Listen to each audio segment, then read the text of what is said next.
1927年生まれだから、97。昭和で言ったら昭和2年。今お一人で生活されてるんですか？いや、息子がおります。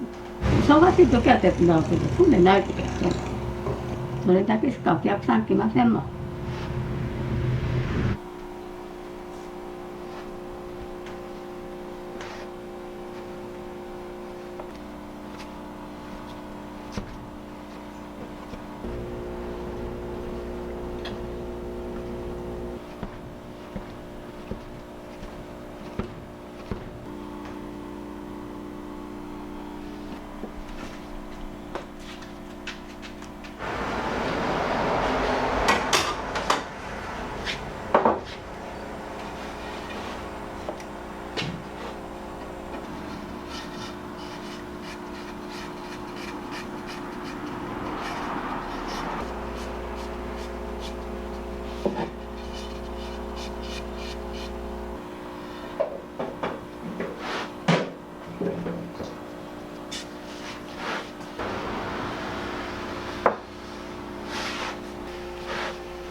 何年ぐらい続けられてるんですか？もう50年余りになるね。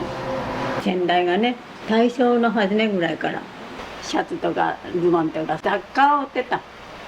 ね、まだ鉄道ができてない時はね、高松からこう落ちてこの道しかなかった。だから32つらしいです。食堂はもう終戦になってから、自分も40くらいになってから始めたんだったかな。終戦後やからの仕事はないし、車が通るんだったから車を相手の商売しようっていう。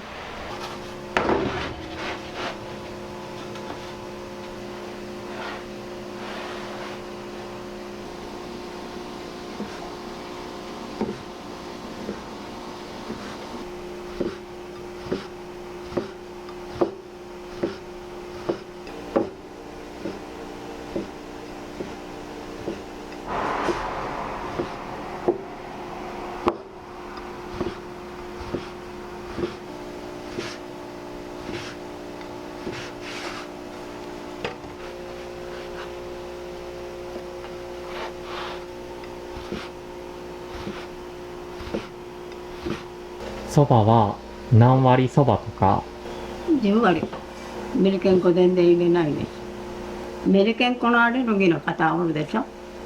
そんな方がおって食べられないって言うんですよ。それでもう10割にした。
もう10割何十年にもなりますね。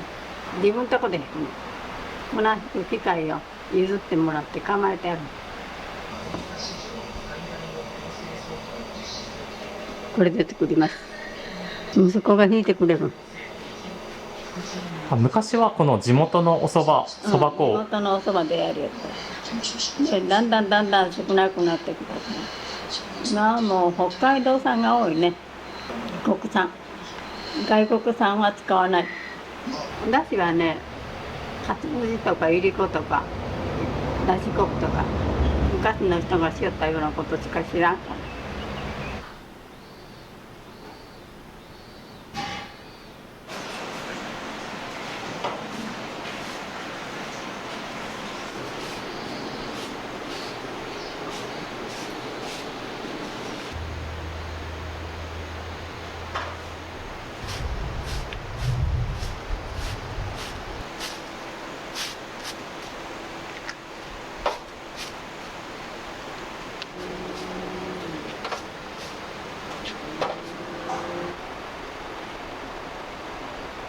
いや、そばの実いいと思ってきたんだけど、なんかビーズとか、これはよく知るけど、これとこれは。焼き飯とおにぎり。うんああいうのおせちとかって取れる時は作るけど、今はもう取れないしね。でないと真冬に来て、ああいう寿司くださいって言って、それはもう、あれはまだ卵ですって。6月1日から解禁だけどね、もう梅雨が明けんと、川の水が出るから取れないからね。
はい、どうぞ。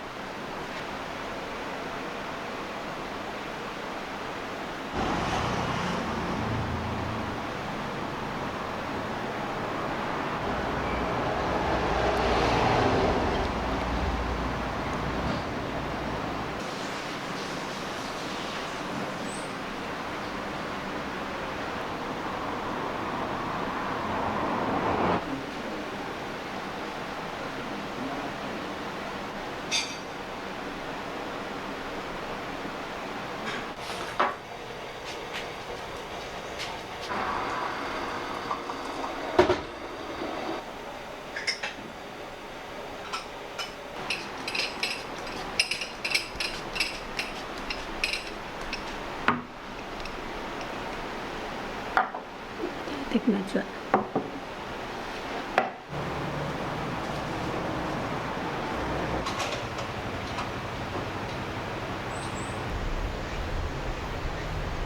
そば作りは誰かから教わったんですか？子供の頃からほら、ばあさんがお祭りでやったら大概作ってましたからね、こんな田舎では。でそんなの見て、お蕎麦の作り方の本を買うてきて読んだり、この辺りはじゃあそばをずっと昔から、作ってましたね。昔はこの石臼で、この穴からそばの実を入れ入て、れて、これを押さえてこうやって回すと。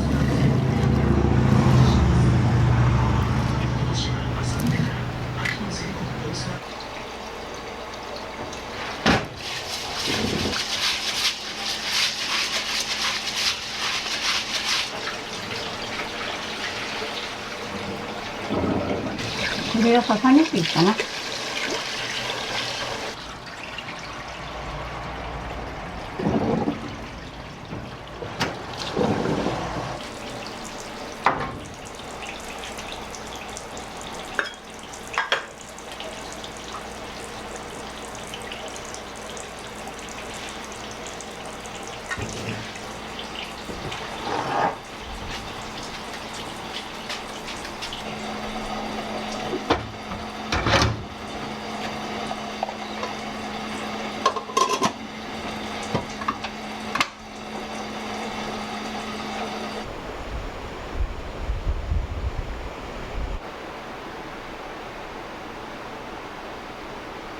本を読むの好きだから明治時代の小説が面白い。山椒太夫だとか吾輩が猫であるとかね、ああいうふうなの面白い。この本だったってお客さんが置いて帰って読めって言って。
ビビりだけだったかね。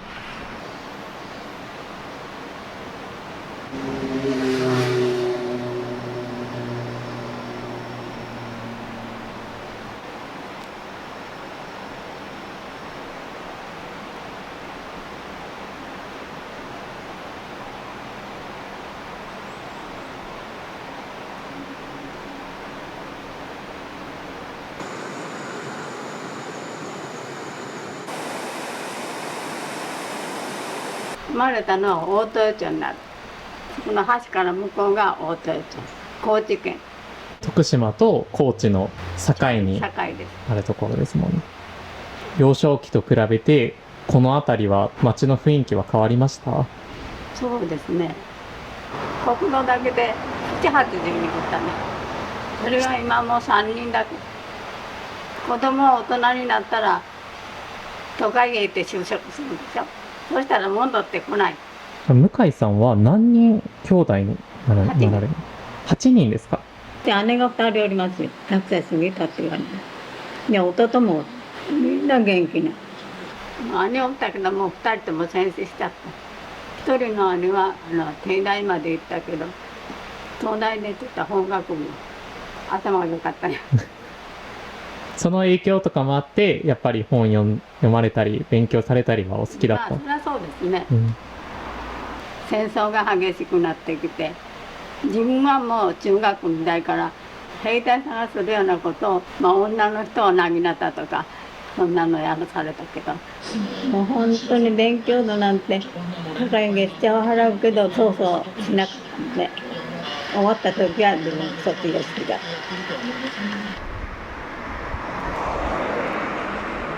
崩れませんでした。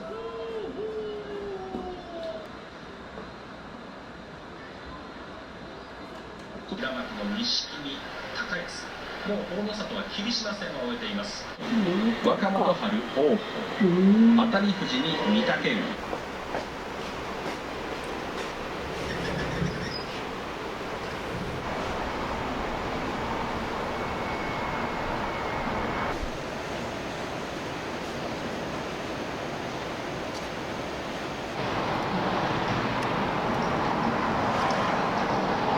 お休みとかはあるんですか？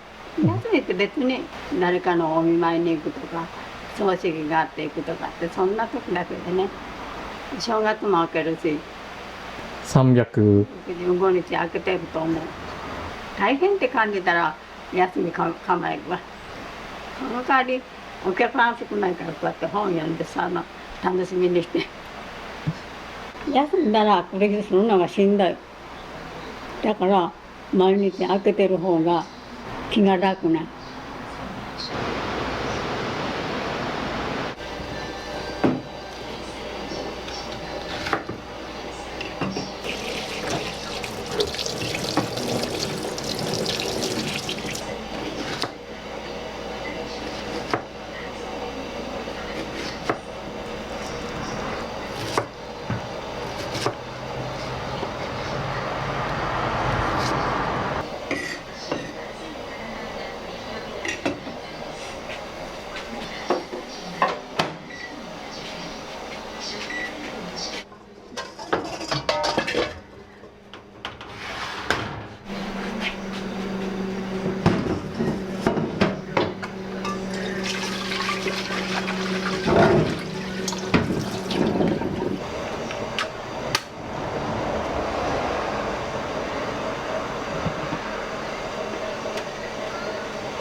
そうですね。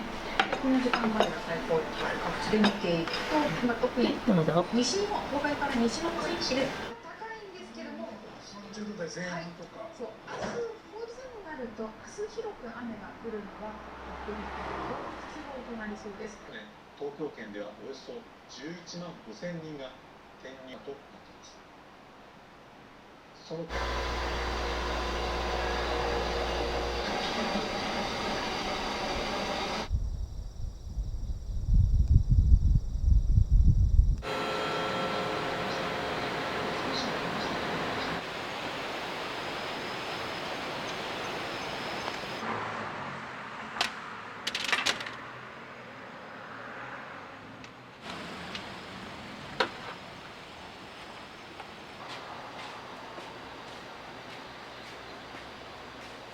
お店をしてて嬉しいことってありますか？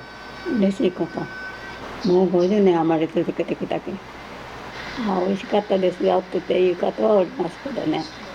空いてるんだろうかと思ってきたら空いとったって言ってやってくれる方もおりますけどね。それは嬉しいですね。毎日が楽しいな楽しい。今日はどんなお客さんが来てくれるかななんて。人とお話しするっていうことはいろんなことを自分の知らんことを教えてもらったりとか退屈はしませんね。最初の頃はそう思わなかったけど今はそう思うね、やっぱりしよってよかったなと。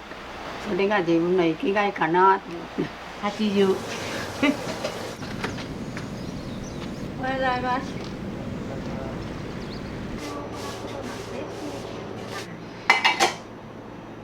そうやな、お母さんの味かもしれんな。お腹空いてやろうっていうの。やっぱしおかみさんやと思うわ。元気やで。何年ぐらい通われてるんですか50年ぐらい。親子さん代や。前や。最初嫌やったけど、まあまあ面白くなってきたというか、じゃあお客さんがいっぱい来てくれるから、しんどうても頑張るかな。ありがとう。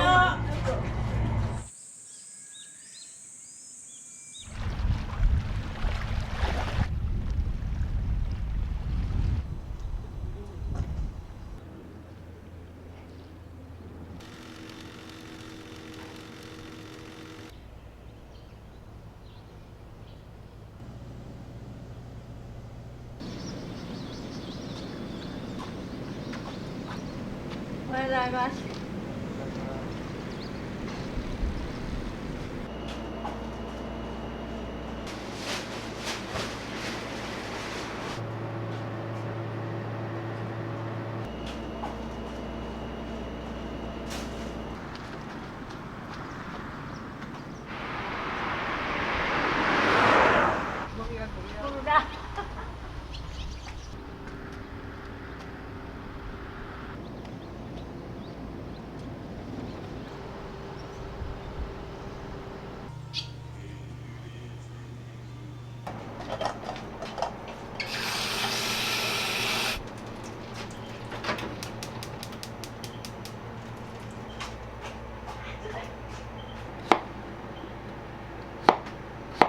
じゃがいもは近所の人からそうそう。畑のくずみたいなのをみんな持ってきてくれるから、だからポテトサラダにする。もったいないやろ。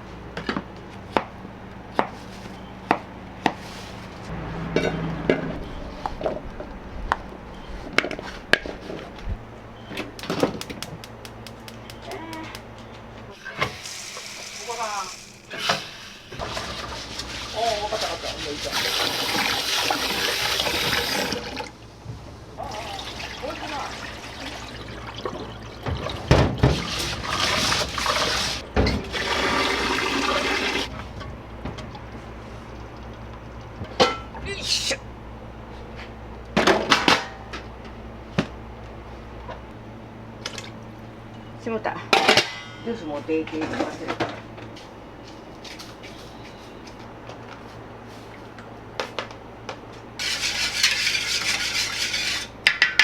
これは青じそのジュース。これは売るもんじゃないんやけど、作っとってみんなに飲ましてあげる。後で飲ましてあげるからな。美味しいんやね。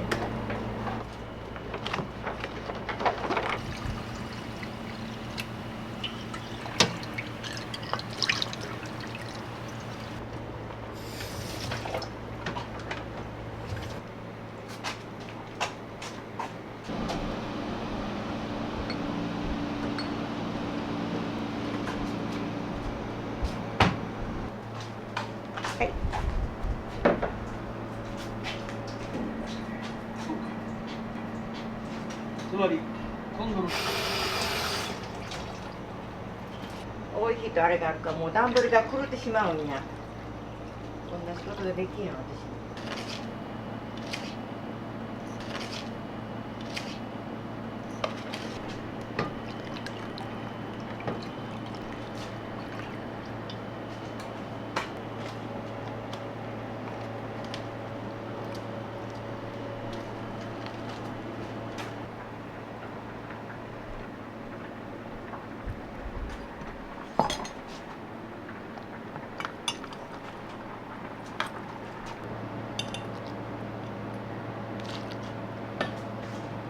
ほんまなこれいっぱいないつも作っとくんや。筋がこんから作れんの。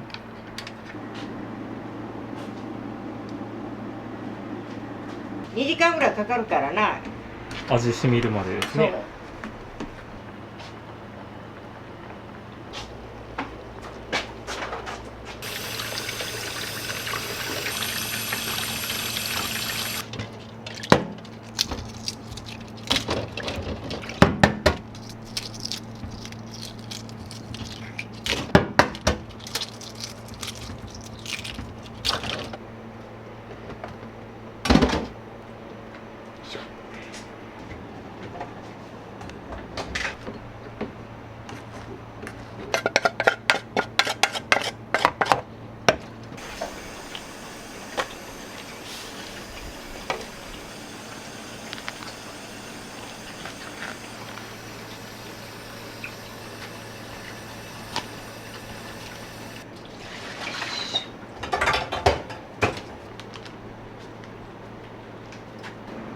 水で溶くより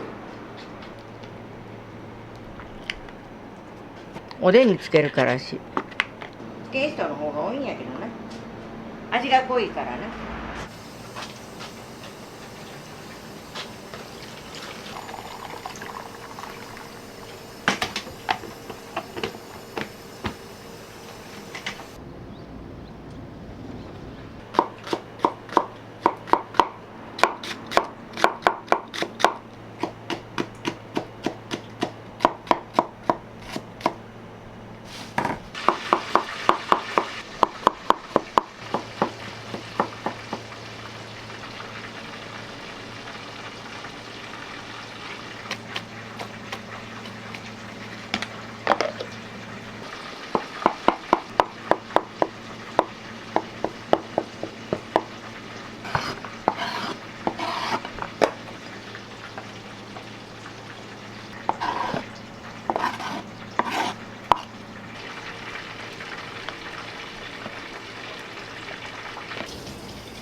自分がしたし32年やから56年ぐらいになるかなひょっとしたら。今おいくつなんですか80一人でしょったお母さんが。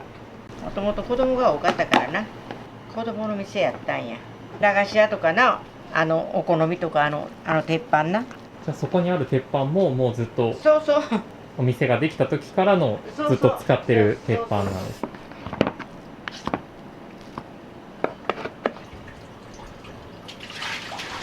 どうしてお店を引き継がれるというか。母親が急にな倒れたからしたくなかったんやけどみんなにもったいない言われてしただけ。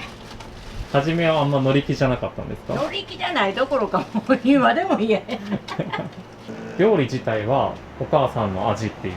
そうやなお母さんの味かもしれんな。おでんなんかでも聞いてなかったんやけど自分が食べとったから分かっただけでな。だからみんななレシピ教えて言うんやけど教えられんのよ。分量で入れるからもう感覚や。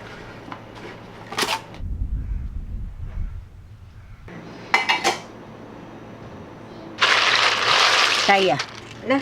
これにしたら結構みんな喜んで食べてくれるんや。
方するんかどうか知らんけど、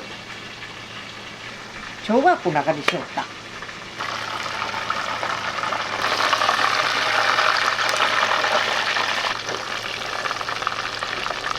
札はないつでも取れるから、ここらの人は幸いいらんの。でもな、こうやってしとったらな、美味しいしな、県外の人はよう食べてくれるから。じゃあ佐野さんもずっとこの福田の町で生まれ育った、そう今はもうあんまりないけどない、何十隻もおったから、石運ぶ船が今おらんよ。男の人はみんな船で神戸とか大阪とか行けたからな。福田いうとこはほとんど関西弁に近いんや。ここだけ、小豆島でもここだけ。まあ人はもう全然おらんなってしもたな。子供がだけでも500人も600人もおって、子供だけでまあ時々子供が来るけど、2人か3人かがパラパラと来るだけや。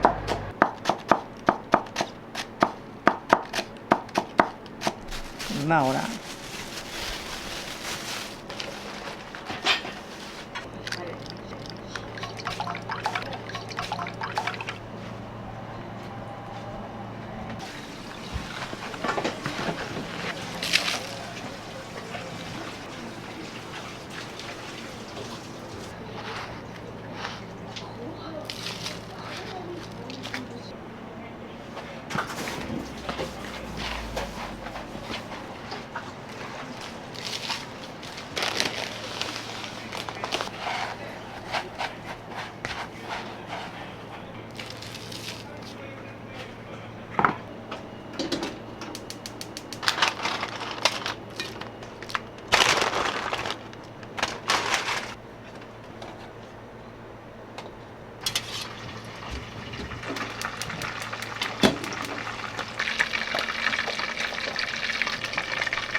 2万円ずつ入れるからな、やっぱブースじゃないといかんから。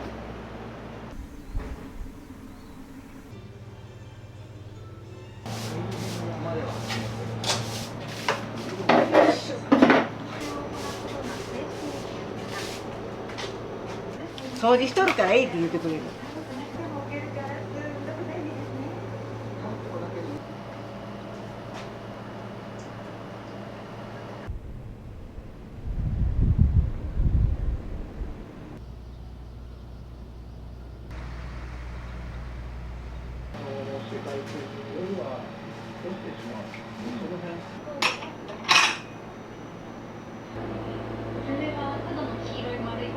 ですからね。これ最近ね、税込み税抜き表示、それで君ですぐそこで月3000円でお支払い。これ入ってない。ああ、これ。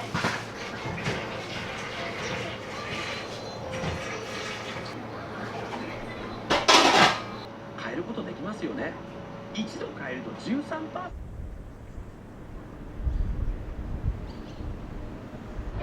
来たね、今日も。おでん食べるわ。はい。俺これに行こうや。手ですくうたらええやん。ああ、カツは何する？キャベツ持ってカツ出すのか。うち姫路の調味料屋やねん。で順番にお客様。おでんを使ってて美味しいです。冷やしうどん2玉ですか2玉。 1玉1玉ね。はいはいはい。ほんでそれ以外にカツあげてくれへん。はい。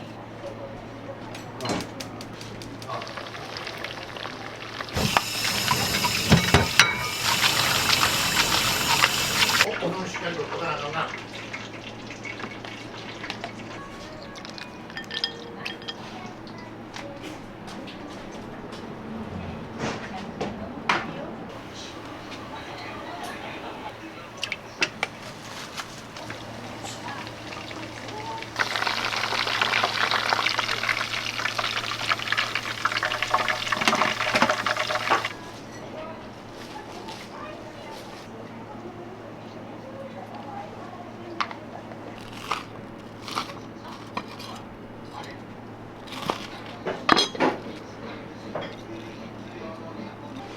野菜容器あるから。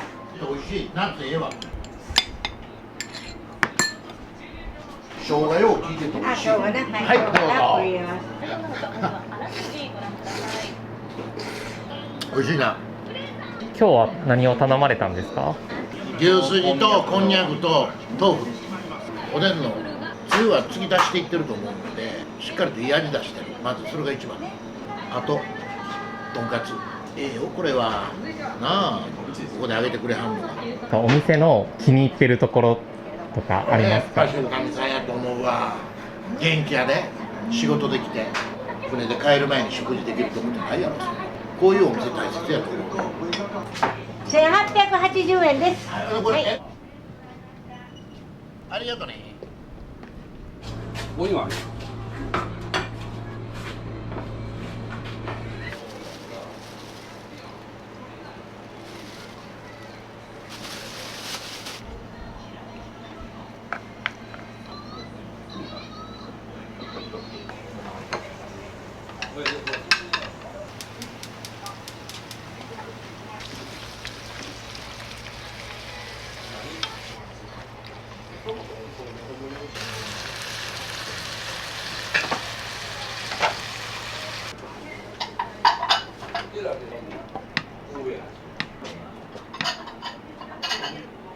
多分行ったことなかったけど。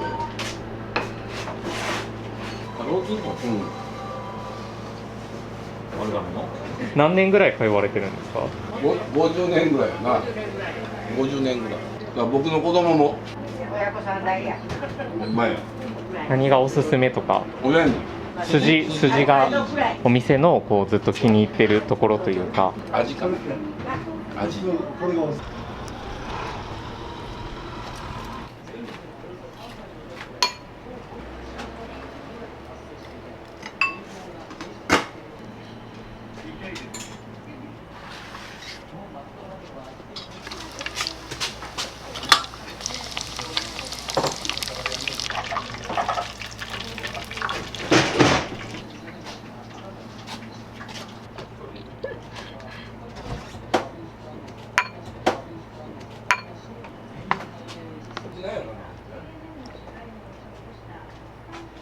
お魚いいよ、小味。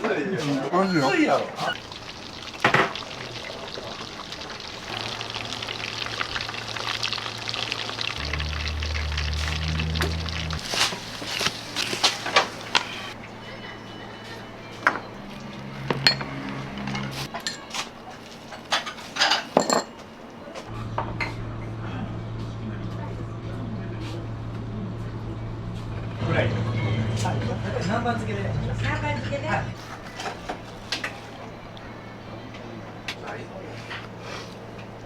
どっちが南蛮漬けやった？こっちな。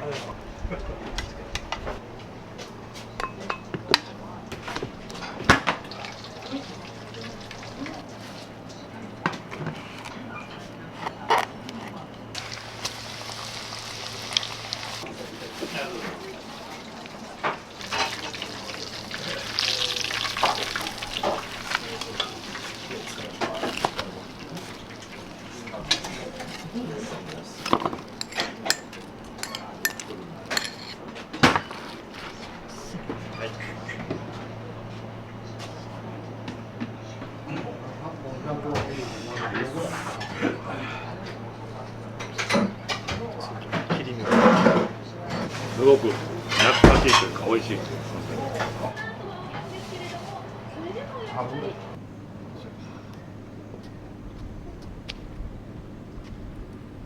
よくお店には来られるんですか？ 2回目。料理はいかがですか？美味しかったです。おでん最高やもんね。可愛いお母ちゃんと。多分来たらまた来るやろうと。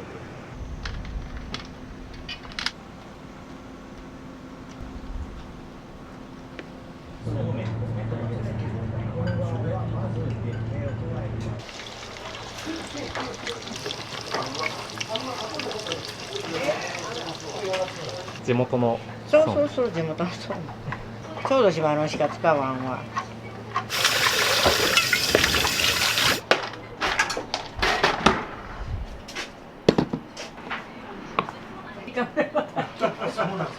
えら。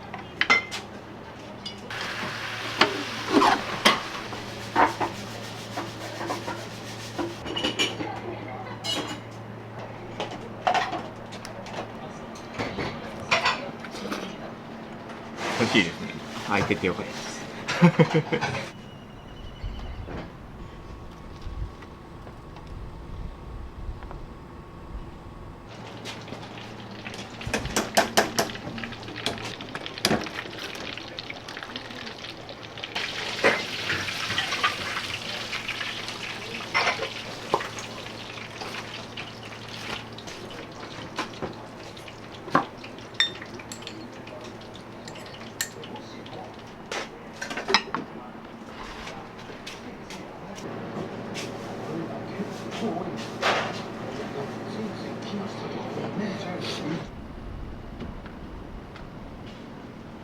いつも来てるんですけど、時間帯におったらもう座れん時が多いんで、もう美味しいし量もたっぷり入ってるし安いですね。今時の値段ではないですね。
あ、さつまいも、あそこなんかさつまいも切っとこうか。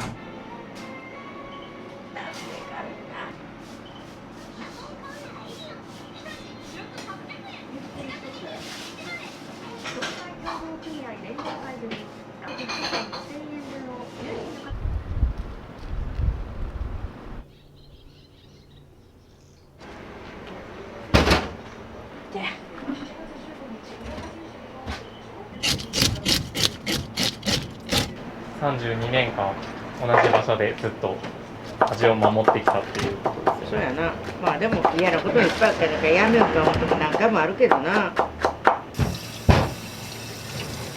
お店を続けてこれた理由というか。そうなんやろ、何やろな。最初嫌やったけど、まあまあ面白くなってきたというか、じゃあお客さんがいっぱい来てくれるから、しんどうとも頑張るかな。お客さんおらんかったらもうどうしようもないけどな。お客さんとも結構楽しそうに話されてるのを。そうや。知り合いでなくても結構普通に喋るから。このから敬語なんか使わんよ。いらっ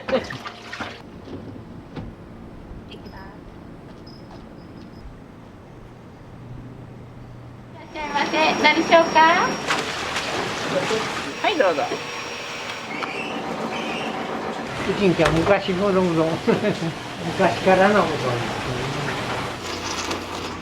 ここのうどんは細めで柔らかめで美味しいですよ。その後ラーメンしような醤油。今日は2年から始めとるけん、もうちょっとしたら昔ながらの味がとっても美味しいです。もう食べたらハマってしまいますね。うん、美味しいままで美味しい。ありがとうございました。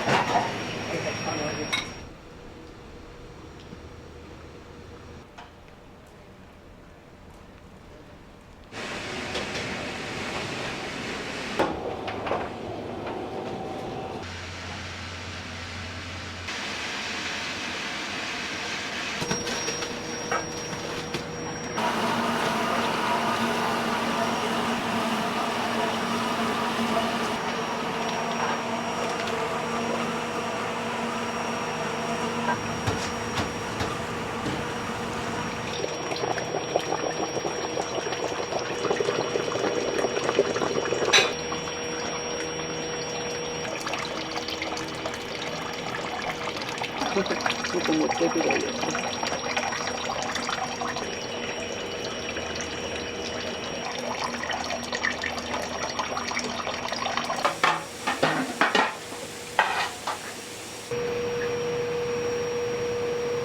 ちらはどこ産のいりこなんですか？手麦さん。地元やな。伊吹と何かな。広島のな、こうブレンドしてな。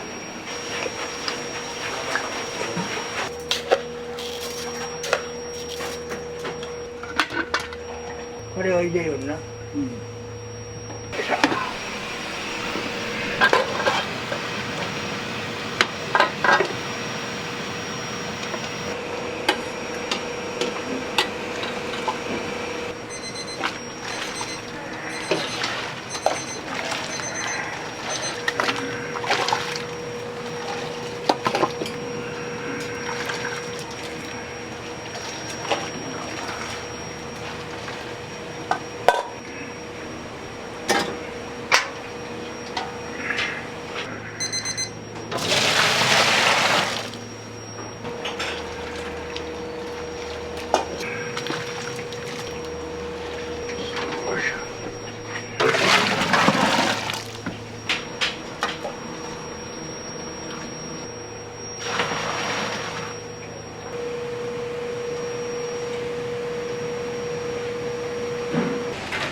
よいしょ。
これ支店に持っていく分ですよ、朝。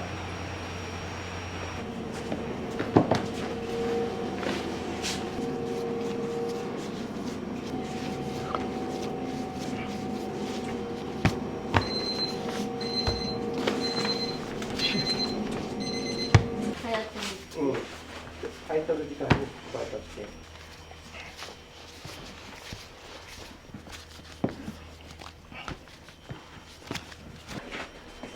本人の感じ。本人の感じ。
多い時で1日何食分ぐらい作られるんですか1000食1000食ですか。小麦粉は何キロ分ぐらい。100キロ。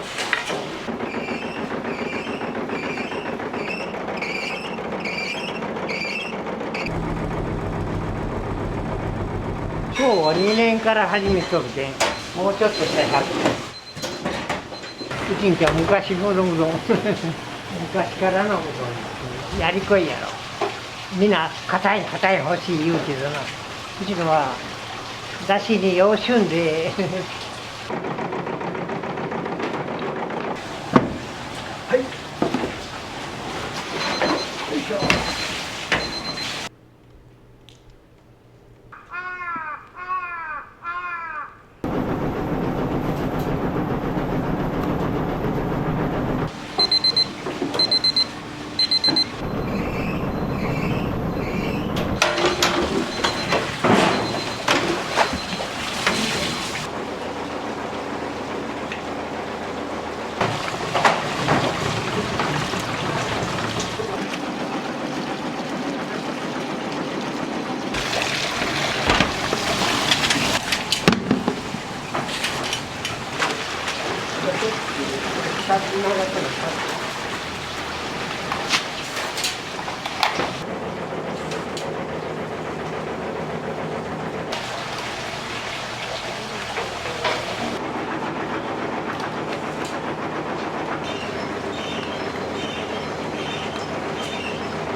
減ったか、まだ減っとらんか、ちょっと多い、見やすい。どうも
ラーメンに入れるメンマです。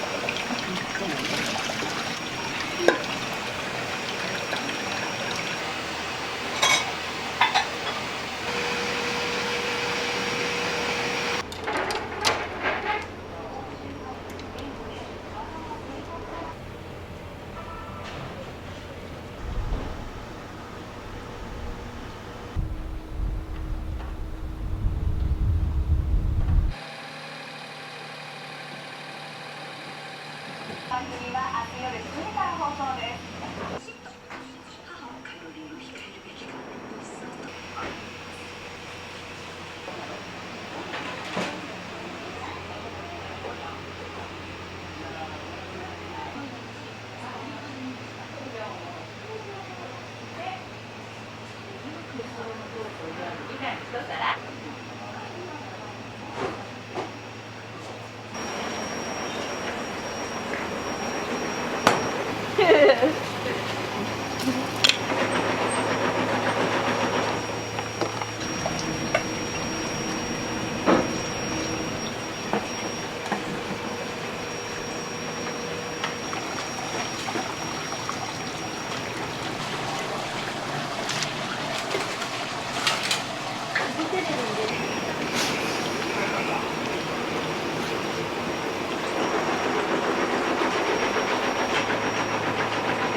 こ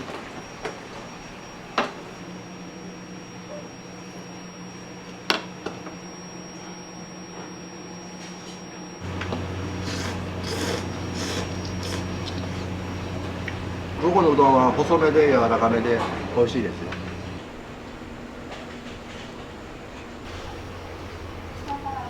いらっしゃいませ。かけの塩でええけど。かけの塩。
釜揚げの天ぷらのショー1週間に1、2回という15年ぐらいもう美味しいです。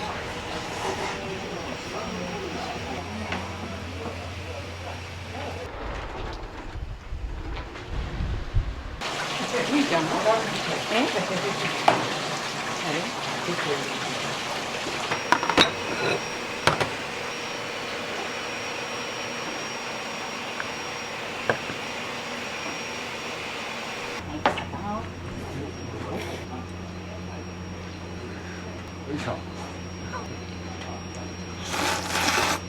美味しいですよ。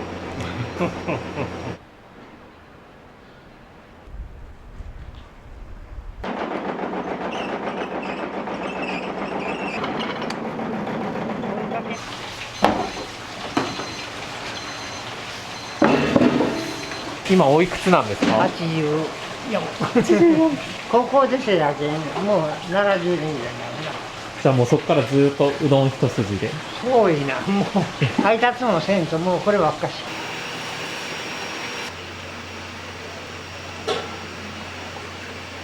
ご飯物は何が人気ですか？全部昼のお客さんでもなくなる。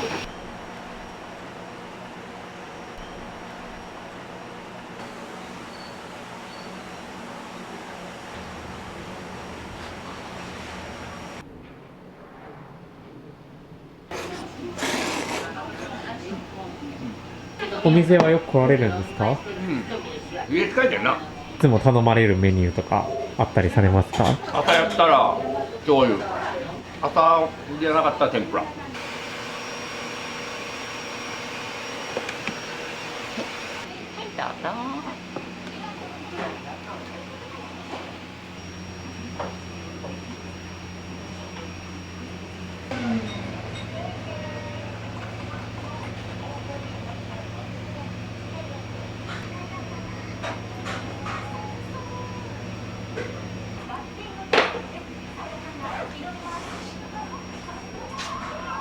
どうぞ。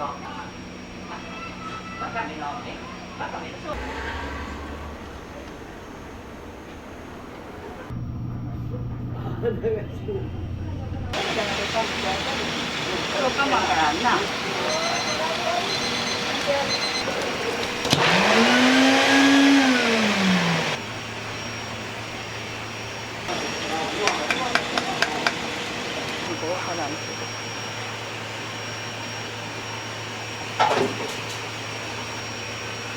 あのおっちゃんたちがこんなかけうどん中のおっちゃんですよ。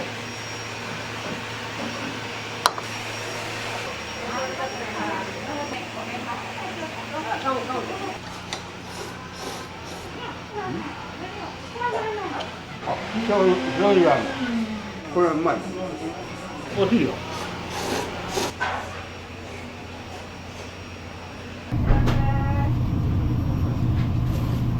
あ、かけの塩。はい。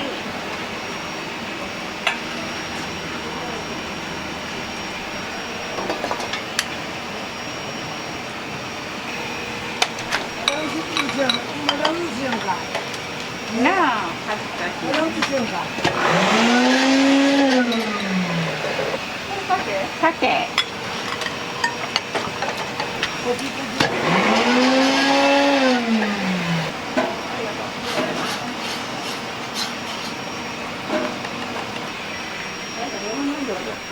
電話の方で。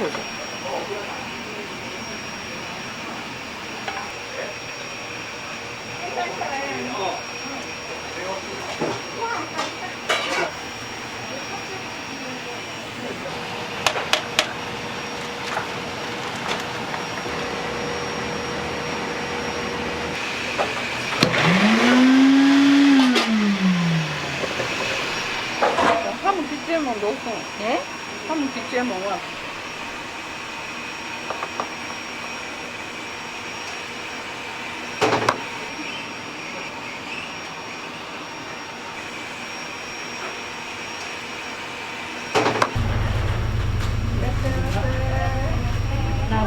鎌入っとんやけど。あ、ほんなら鎌そうか。鎌の。中。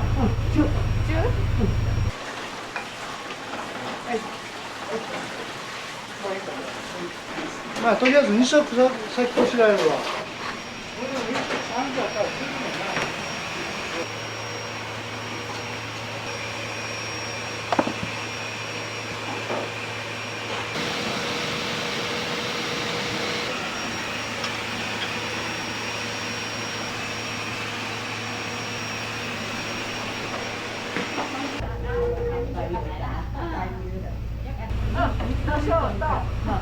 卵なしね。それが天ぷらうどんの小。天ぷらの小。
あ、いらっしゃいませ。何しようか。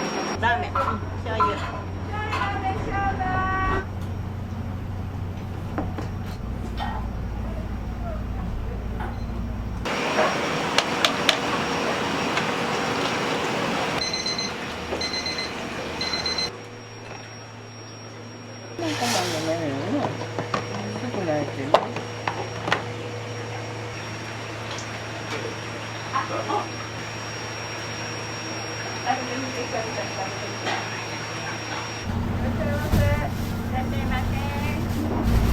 醤油代、これかけでしょう。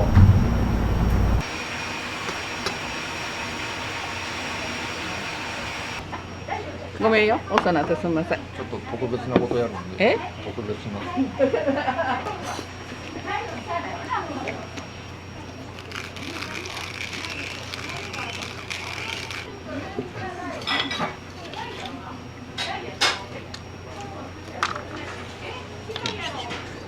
私はこれで組み合わせ浸して。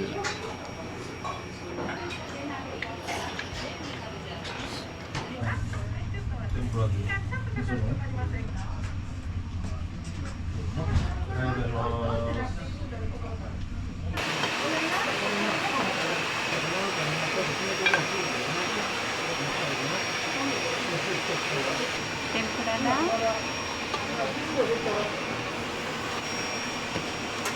で鍋な。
いろはさん、あと閉じな。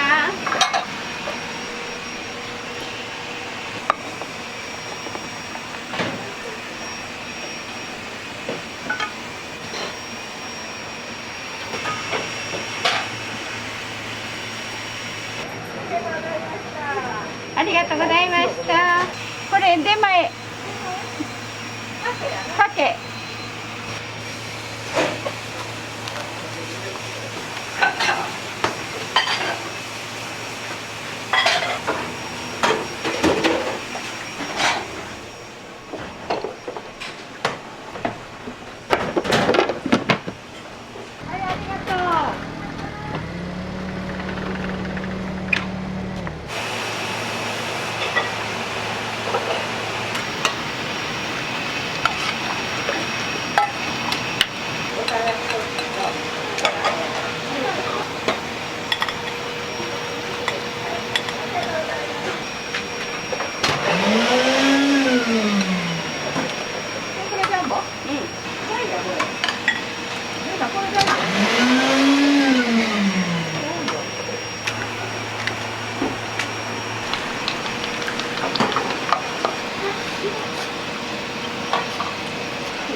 その後ラーメンしような、醤油。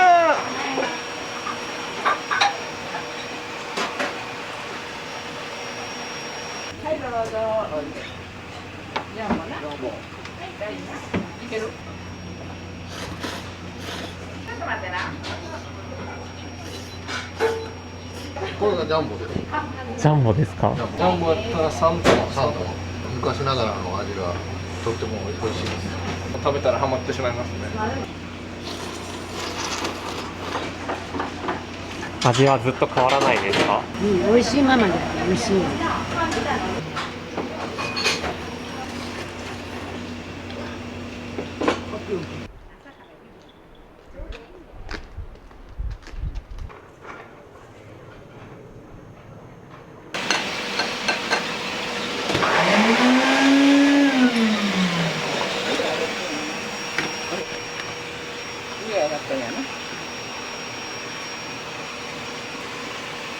はい、どうぞ。はい、どうぞ。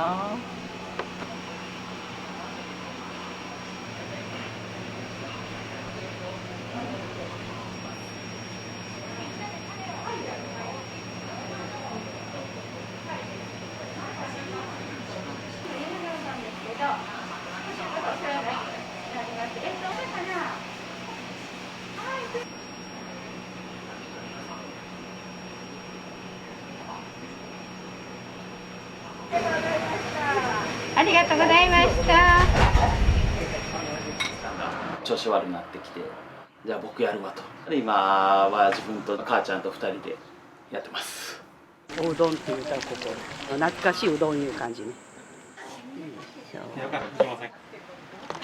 めっちゃうまいです。美味しいです。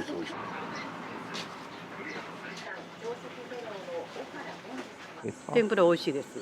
うん、色がついとるところがまた。かけに天ぷら乗っけて食うんがやっぱりうまい。美味しいです。ありがとう。いらっしゃい。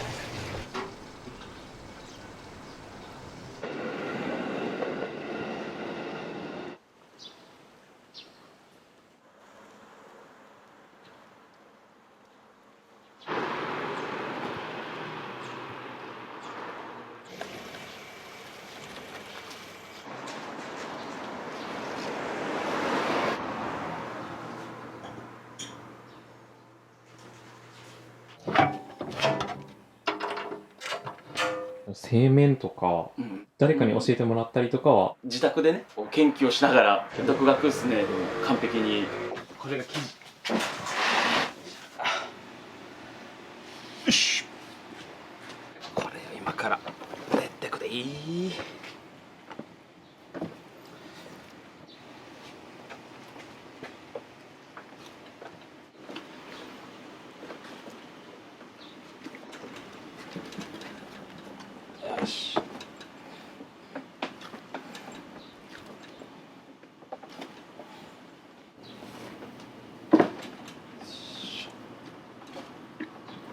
て。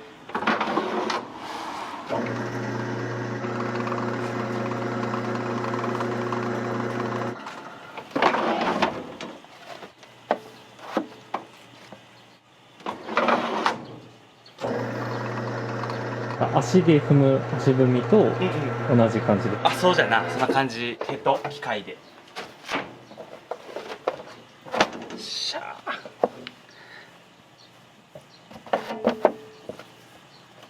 よし。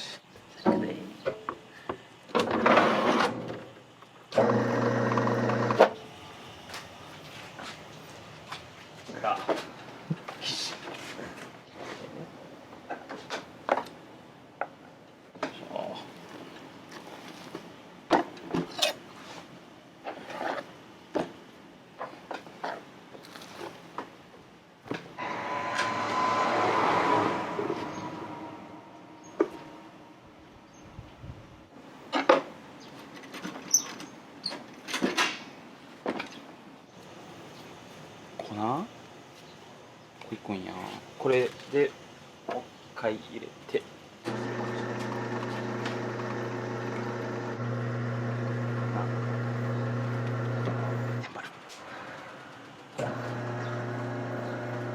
じゃあ焼きじ最高のうどんや。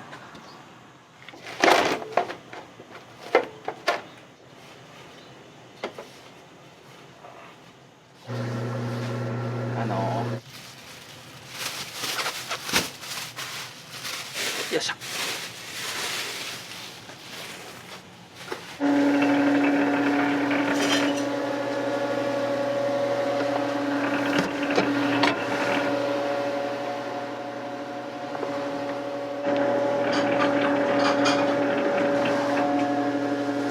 これは京ネタ基地で。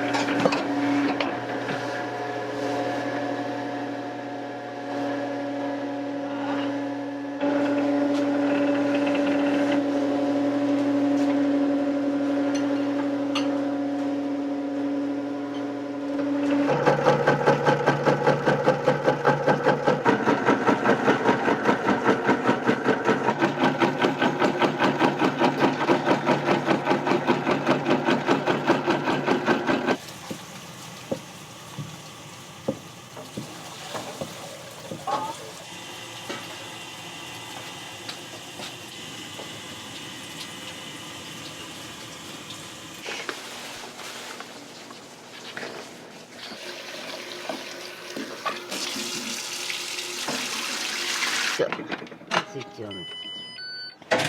なかなかこうやってつなげて切るのは難しいんですよ。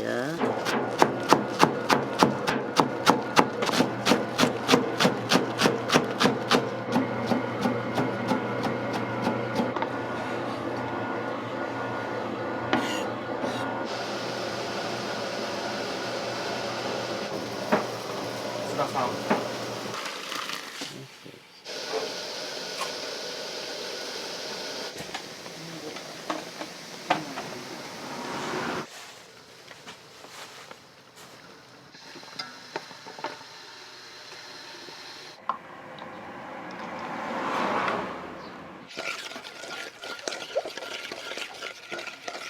なんて私また猫も介護せないから見ないかじゃあら。もう私の知ってるおばちゃんはみんなおらんの。だから早く死んでもらおうか。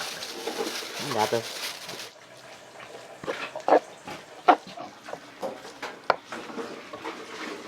よいしょ。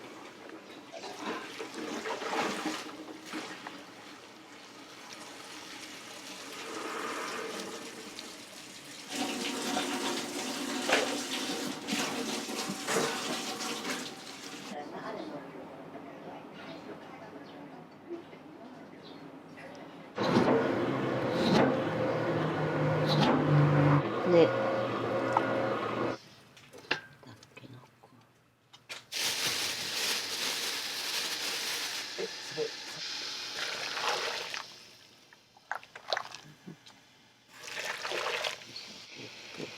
い、できた。これで。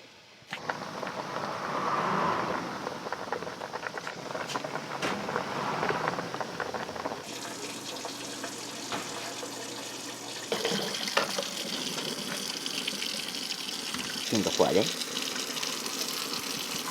りこの油がようもう舞いすぎとん。よし、これでしばらく炊きます。おしにな乾かしに家の用事。だしはずっと今変わらない同じ味を。こちらは今何をされてるんですか？冷たいだしを作るよう今から井戸水に浮かべてきます。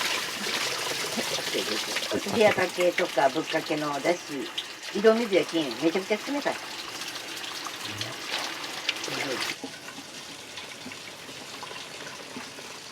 天ぷらは大体何種類ぐらいあるんですか7種類ぐらい。おごぼうとたけのことちくわ、スルメイカ、イワシ、鶏。時期によっては手長だこ。またうまいんこれが。うまいうまい。を誇る国内工場で生産されています。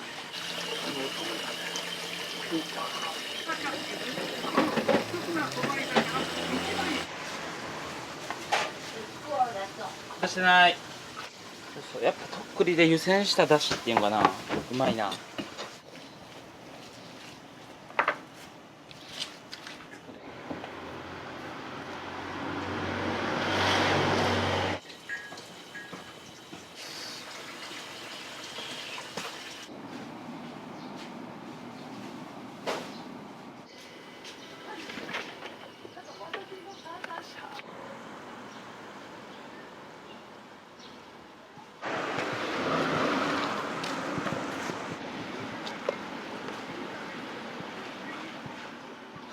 ご提供いたします。さらにこの価格に1万円足すだけでなんともう1セット2枚セットになって半額以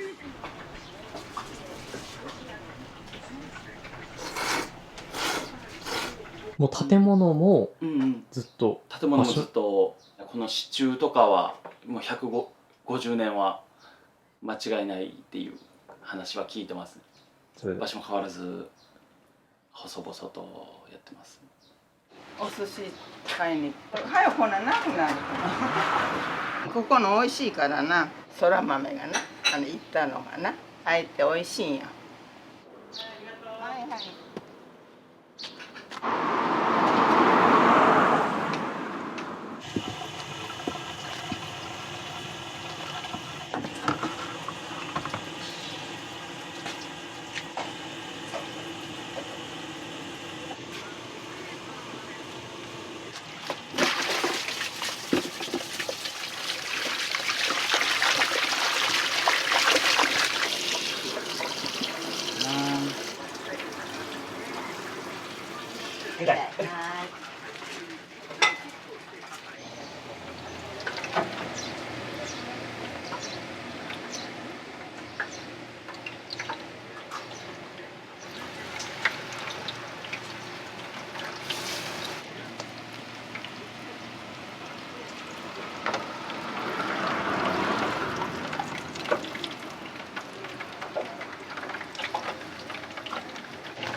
いやもう昨日も熱中症みたいになって。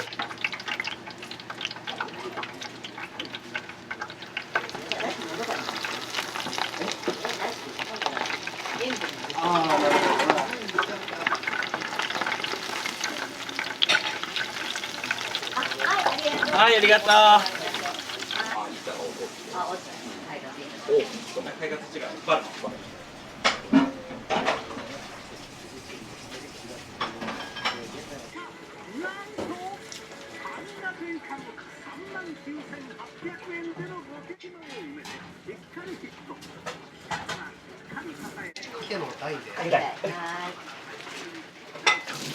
もう好きなとこかけとってくれたら。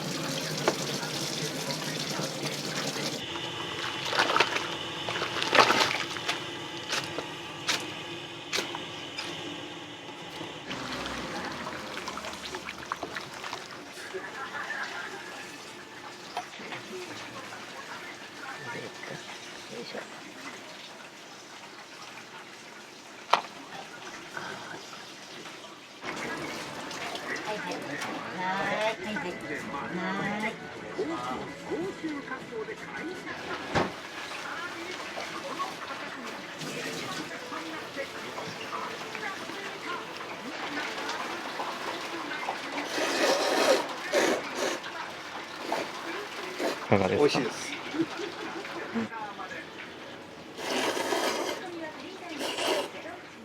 香川に住んでてやっぱりうどん屋さん行かんかったら損した気分になりますからね、やっぱり。いりこだしですよね。美味しいですやっぱり。これ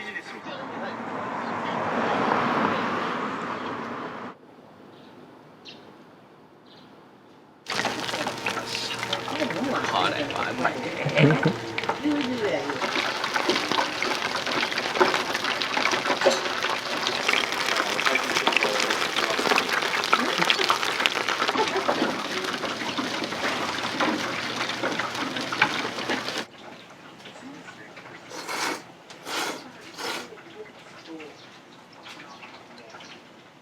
お店にはよく来られるんですか？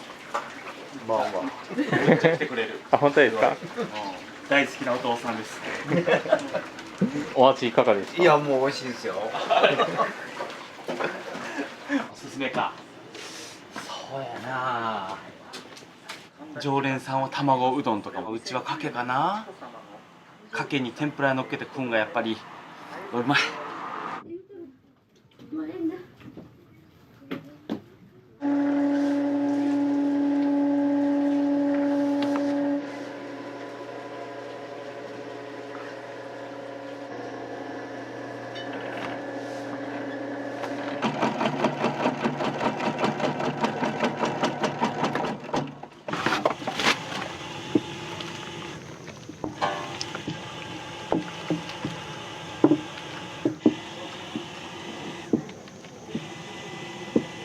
そうそう、字が出てるよ。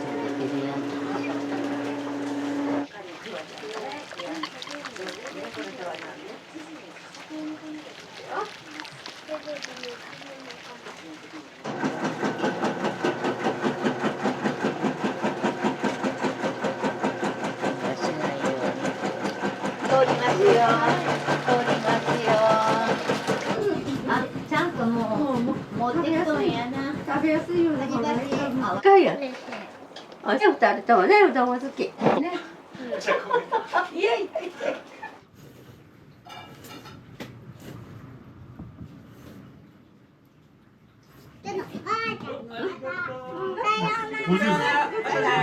ありがとう。カフェとぶっかけのショー。これいかがですね。40歳以上の男の子。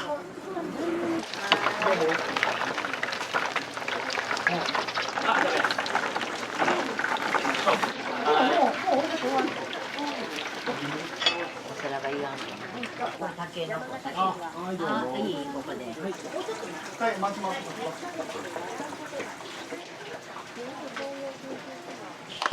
あ、いい、ここで。はい。よいしょ。お願いします。今ももう。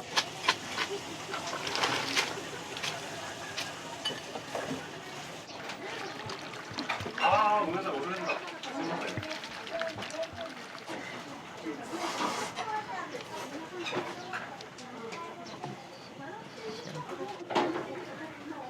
あ、いらっしゃい。こんにちは。どうも。よかった、藤間さん来てくれて。死亡リスクとその今笑えてるっていう状況なんじゃないかなっていうふうに。あ、ごめんごめん、ありがとう。死亡リスクが減るっていうところに繋がるのかっていうところは。ぶっかけとかけだとどちらがお好みですか？難しいとこですね。どっちも美味しいから。だしうまいんで、かけかな。ぶっかけですよ。あ、こっち？うん。どっちもうまいけど。名古屋とか東京のうどんと比べていかがですか？コシがある気がしますけど、僕は。いりこだしが美味しいかな、香川はやっぱり。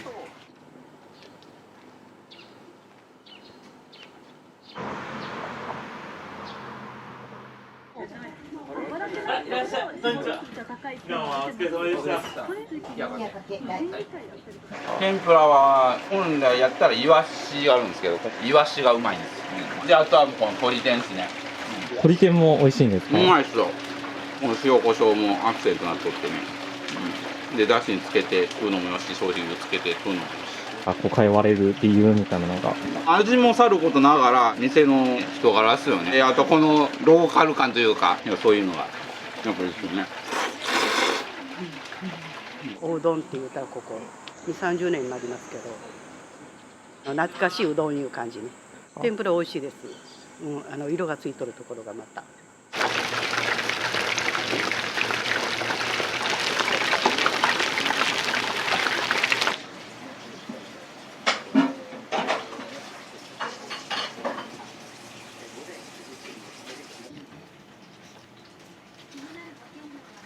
汗が手を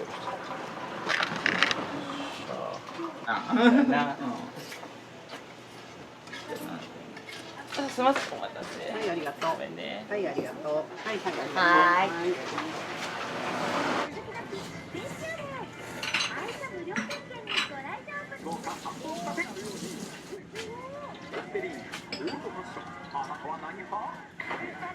ありがとうございます。ごちそうさま、ありがとう。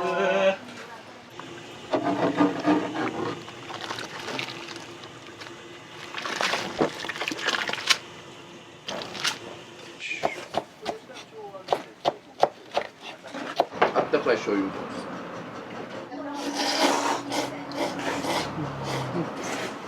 す。よくお店には来られるんですか？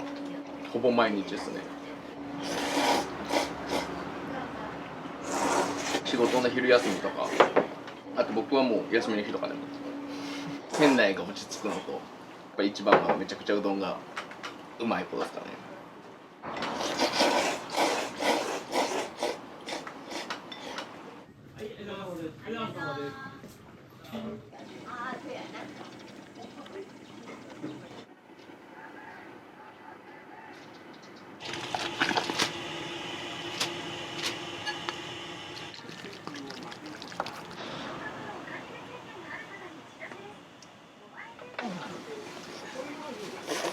たまにはいいと思うからね。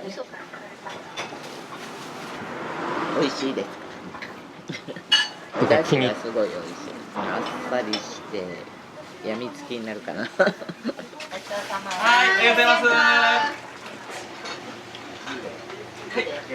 ます。もともとはな、丸亀城の植木屋さんやって、植木屋さんから花屋っていう屋号をもらいました。そっから植木屋さんやめてうどん屋さんに、でもそっからもう代々とこう続ける感じですかね。大体150年ぐらい。僕でね、4代目です。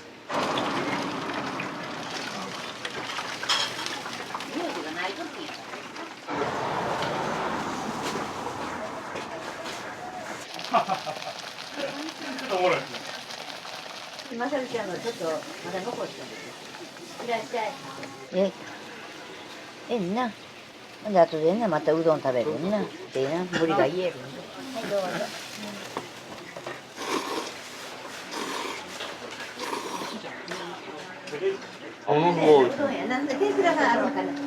お店の気に入ってるところとかありますか？全部です。マスターとな奥さんが言うとね。揚げとかたまたま熱いか。これじゃな熱いよな。暑いよね。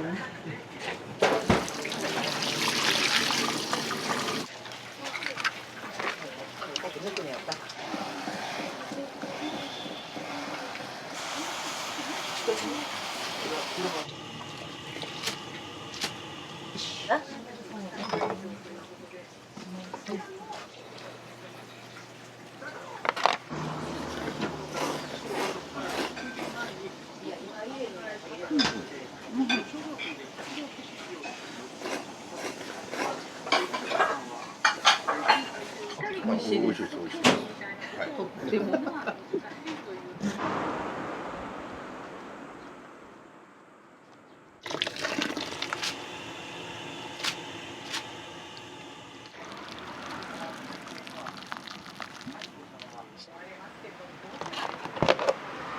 お待たせ。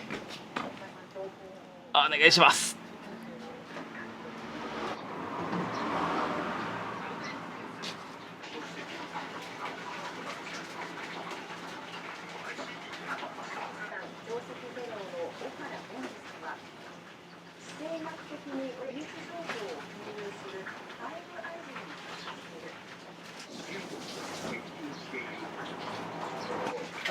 本当、その子帰った？もう帰れって言うた。そう。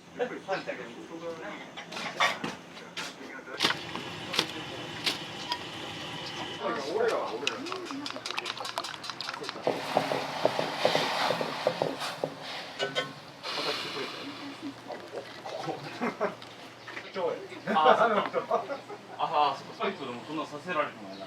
ドライバーが全然脳梗塞かなんかたまたまあれや梅ちゃんのマジかよ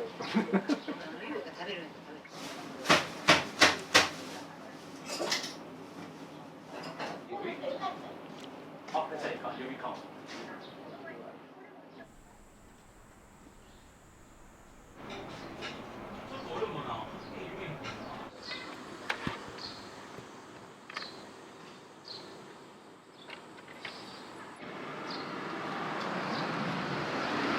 代替わりしたのが2年前ぐらいかな。ばあちゃんが調子悪くなってきて、じゃあ僕やるわと、やらしてくれ言うて、で今は自分と母ちゃんと2人でやってます。お客さんがやっぱりええけん、自分がこうしようってもやっぱ楽しいですよね。うん。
だしを沸かすのと、うどん打つのと、もこまごました前にある花のおかずですね、卵焼きとか魚とかああいうのを仕込むように8時になったら営業しながら仕込みも続けながらみたいな感じで。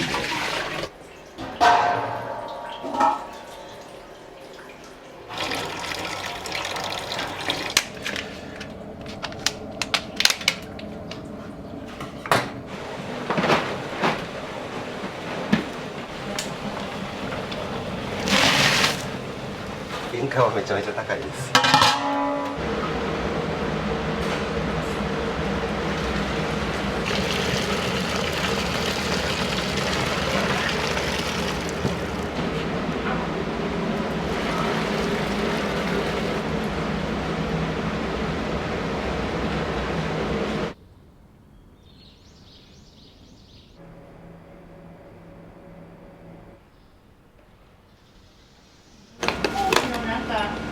カツ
はようございます。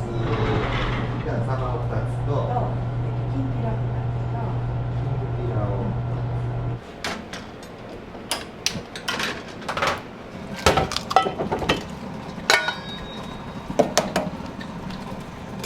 はい。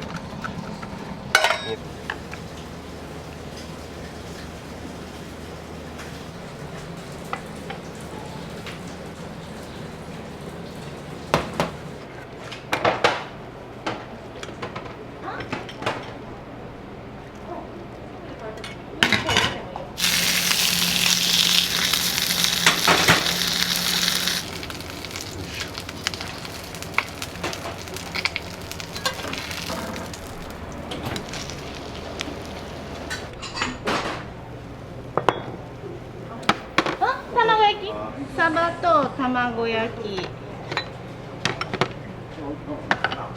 ちかがお腹でどっちかが尻尾なんだけど。どっちがね。いいです。はい、どうぞ。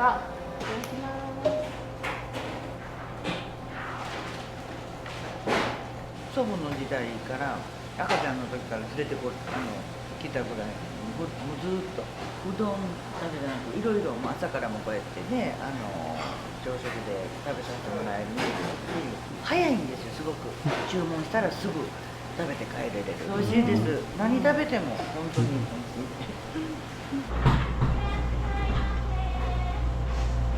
しい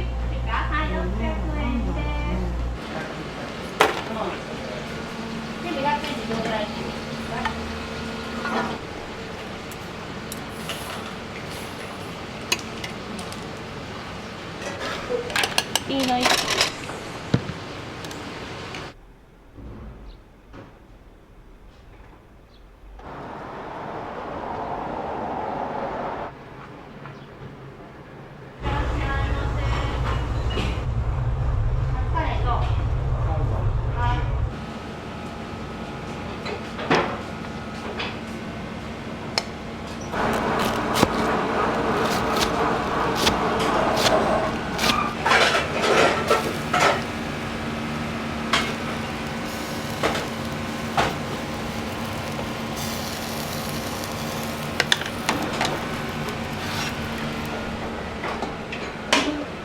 カレーと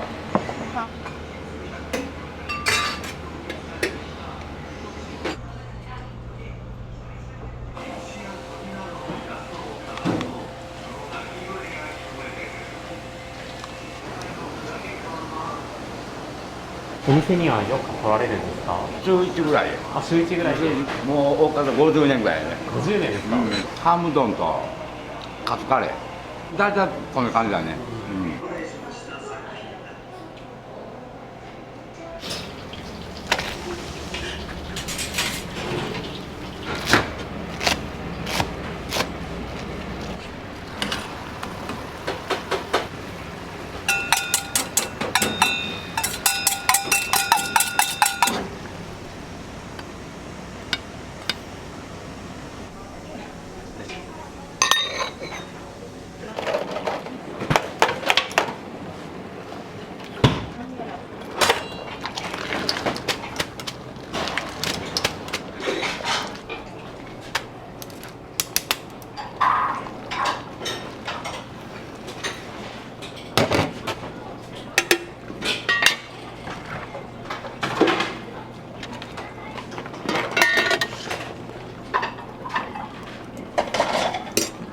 中華だね。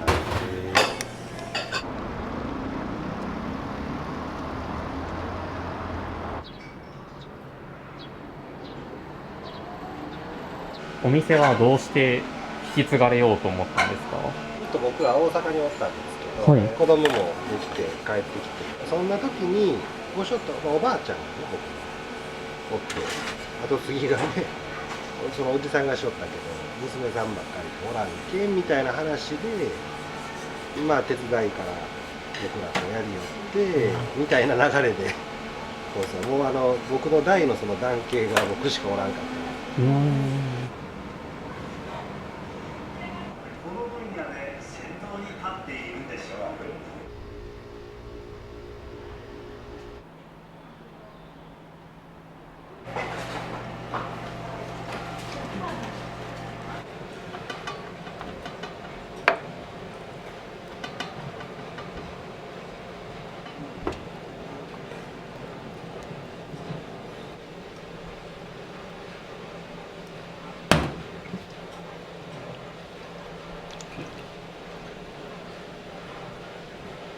これもお酢から全部作ってます。基本的なものは自家製で、天ぷら粉も寿司酢とかもだしとかも全部作ってますね。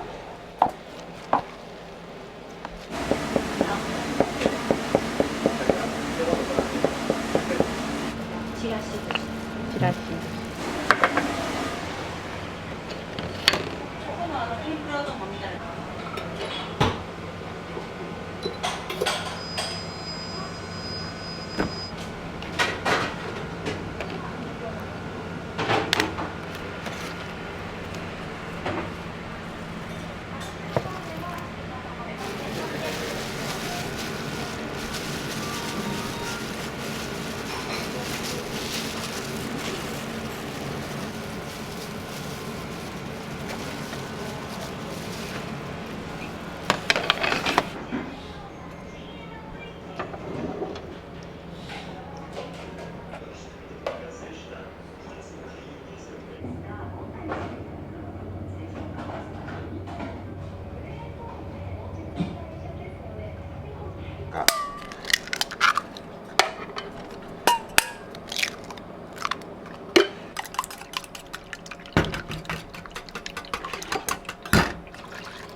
出しておりますけど。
アスパラ。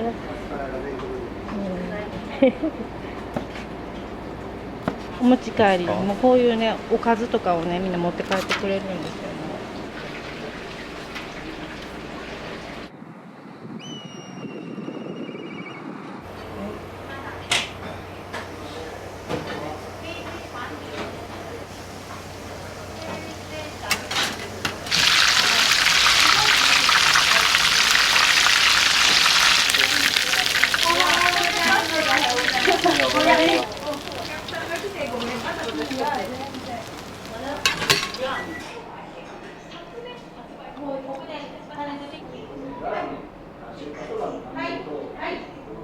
できました。はい。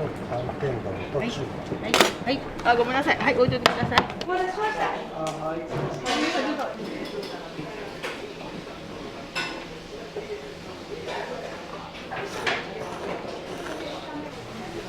まったら言ってください。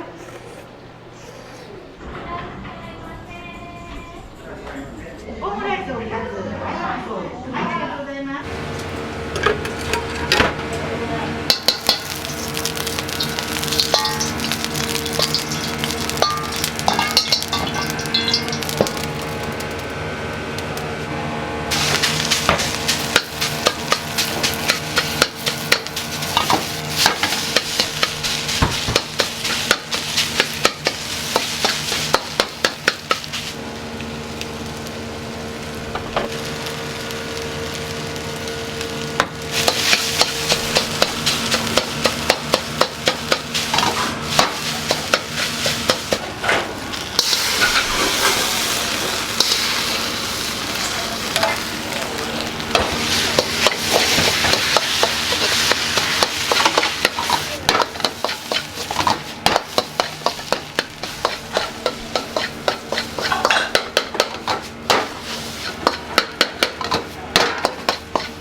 はい。は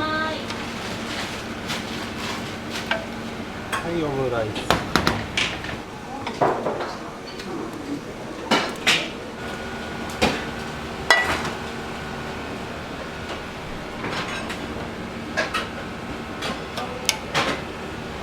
はい、オムライス。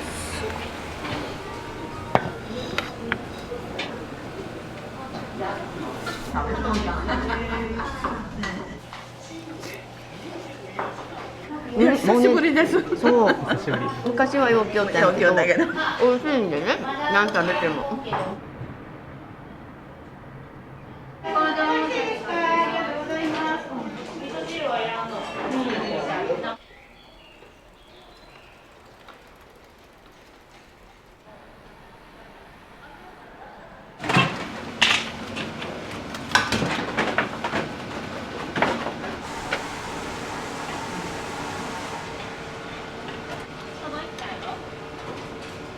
うん。いったよ。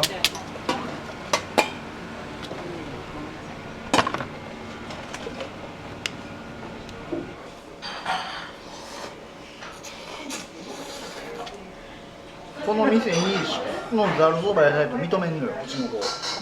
ざるそばにうずらの卵が入ってますけど。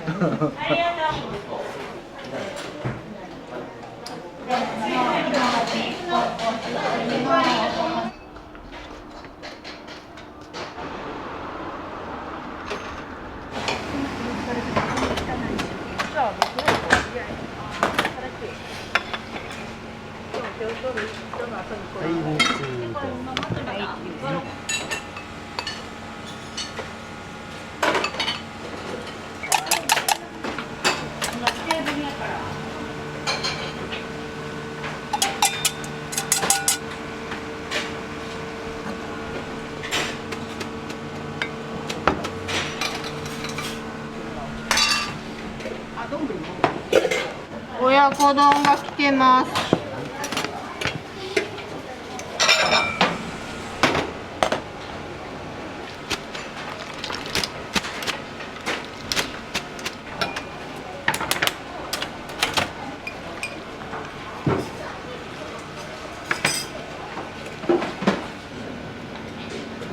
中華に。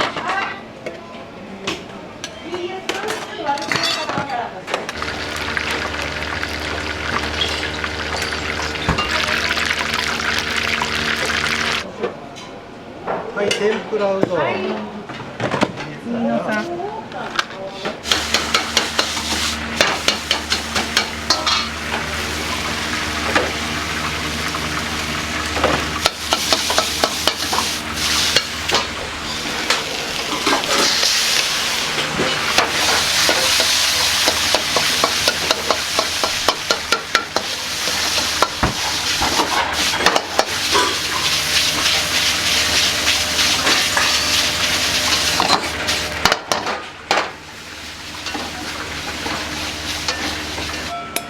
らっしゃいませ。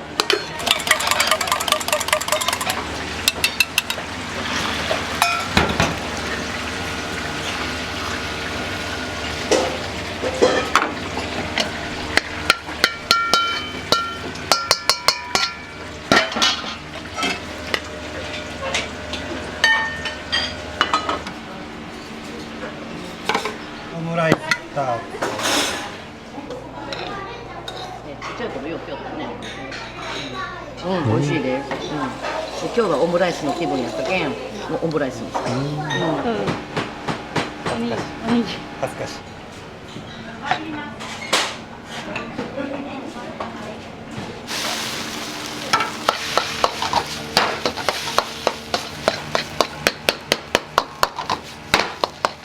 ございます。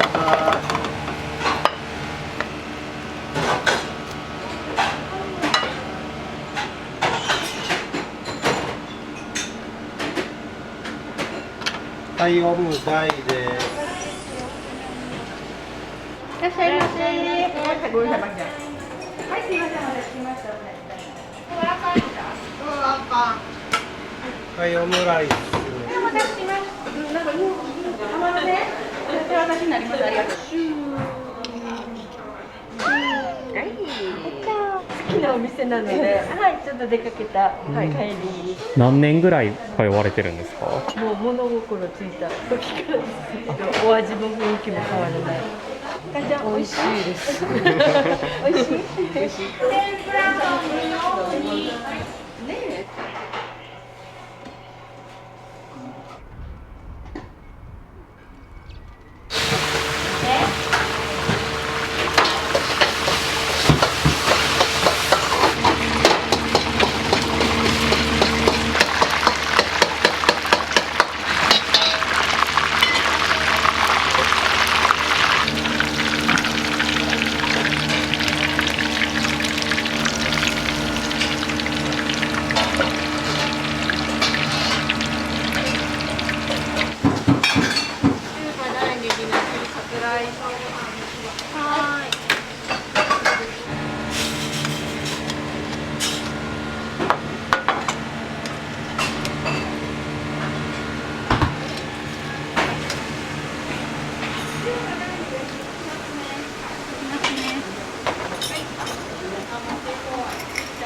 はいはい、すいません。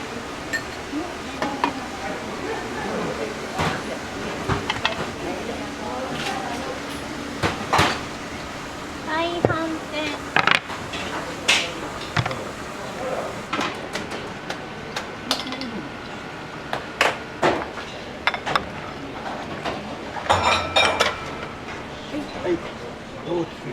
大丈夫？片面じゃなくていいやんか。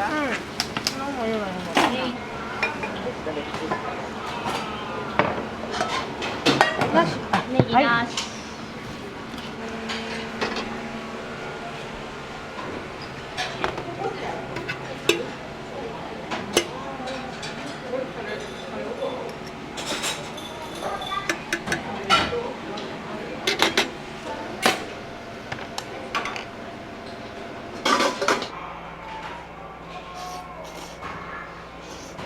この前は1週間ぐらい前に来たかな。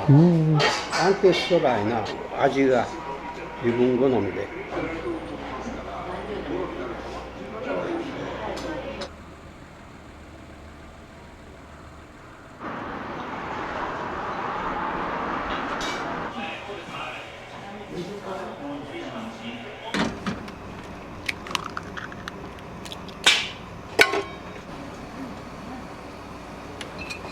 はい。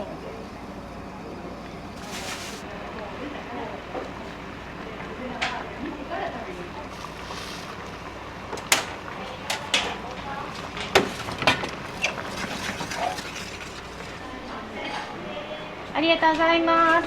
鍋です。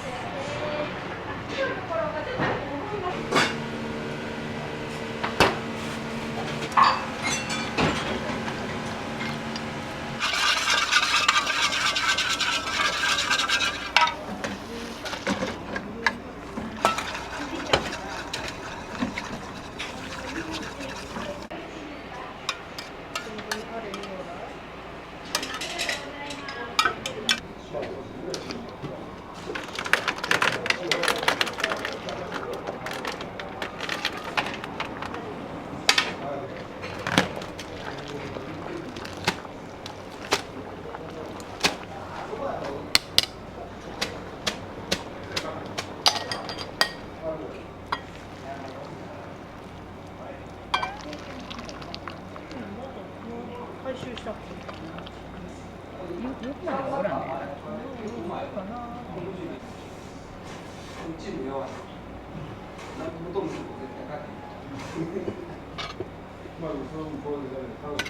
反対か。私右にしてしまう。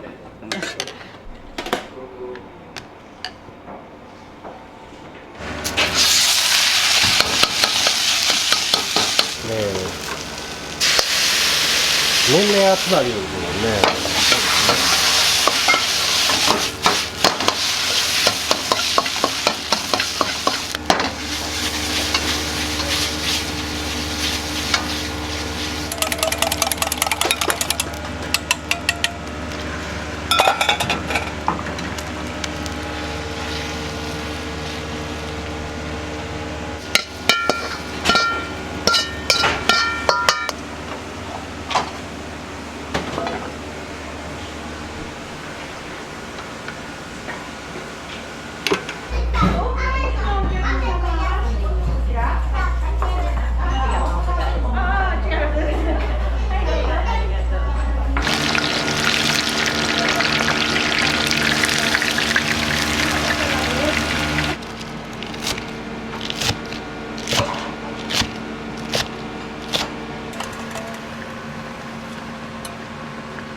はい、カツ丼。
こ行く？うん。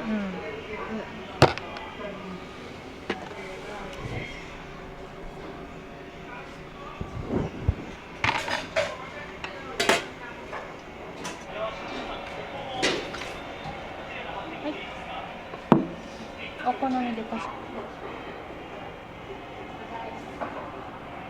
お尻のあたりに当たったでしょうか、小園デッドボールです。田中と小園がそれぞれ失点。たすきグループの提供でお送りします。昨日の第1試合は9対4で巨人が勝利しまして、ジャイアンツからシーズン初の4連勝2点タイムリーを打ちました。その大林、リーグを頼れる4番。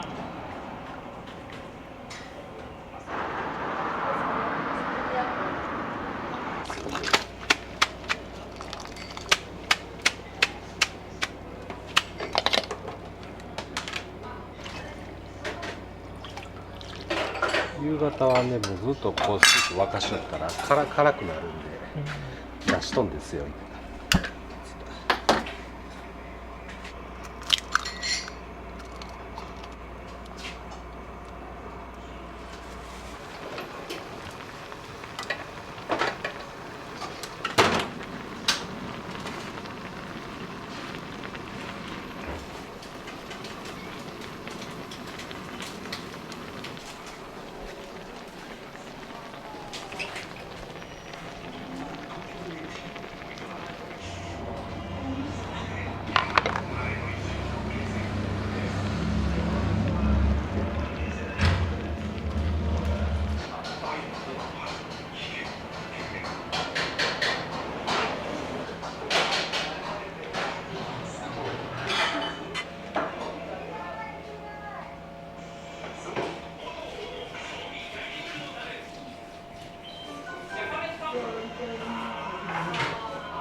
新しい店、ここよりはものすごくアクセスがいい場所になるんですし、駐車スペースも20台超えて止めれるようなエリアがありますから、ぜひよければおうどん飲みになります。今度はお願いします。よろしくです。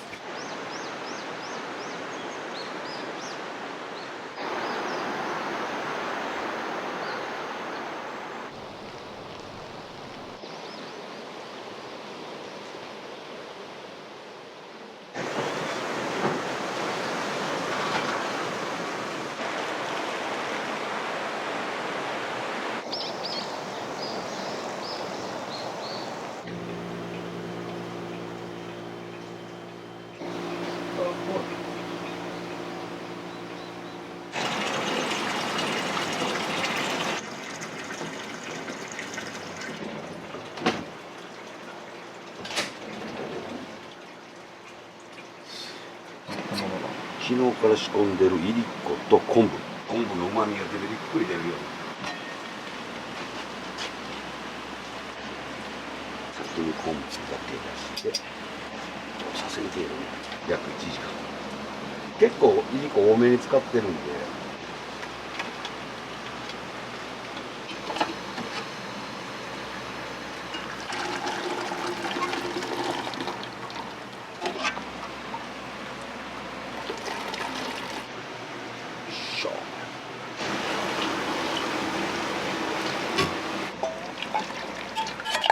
天心さんの僕は大好き。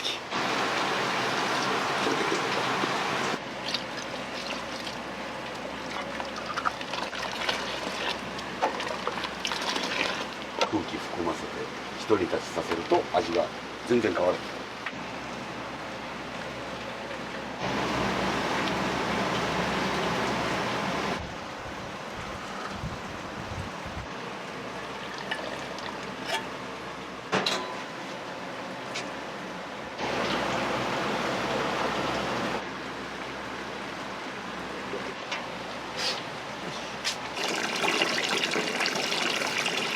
この裏の山から2キロぐらい上流から引っ張ってきてる。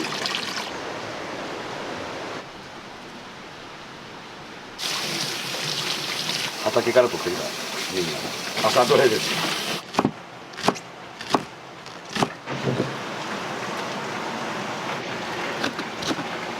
冬はね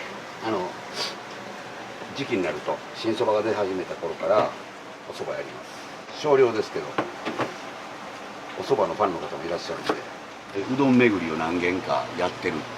あそこおいしい、ここおいしいって聞くたびにいろんなところ、行ってましたね。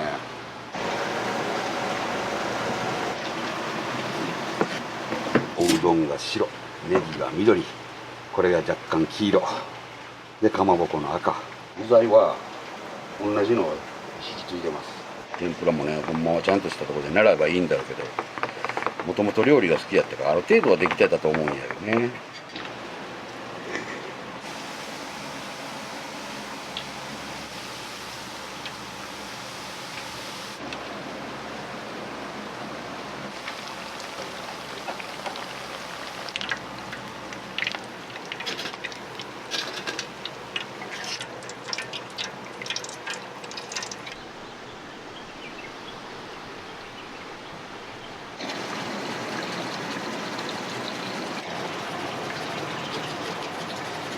ちゃんと小麦の風味が残るぐらいの配合にしてます。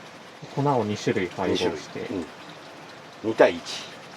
お店やってたのがうちの親父おふくろがうどん屋やってたのと、食べるのも好きだった。もちろんうどん屋住む前から香川へはうどん食べに行ってた。世にうどん巡りってやつね。塩水はいつも季節に合わせてある程度何日か分を調合済んで、それもなじませてます。手で混ぜて合わせていって足踏みして手で伸ばして切るのも包丁。麺切り台っていうのあるじゃないですか。こうタンタンって切るやつ、あれ使ったことないです。便利そうやなって思うだけで。ここ本田食堂になる前に約3キロ上流ドドロの滝っていう滝があるんですけど、そこのところでドドロ食堂っていう名前でうちのおかみたちが居抜きでやりだしたんですよね。それが最初40数年前。そこをからこの家が建って、数年後に通うのが困難になってきたからということで自分の織屋を改造して今の店で3年半前から僕に切り替わってやってます。僕もうどん屋になる気はなかったんで別の仕事をねやってたんやけどコロナ直撃受けて仕事が激減したのでどうしようかなって悩んでる最中にうちのおかんが手術を受けることになってうどんが足踏みができないとじゃあ俺やるわとなったのが3年前。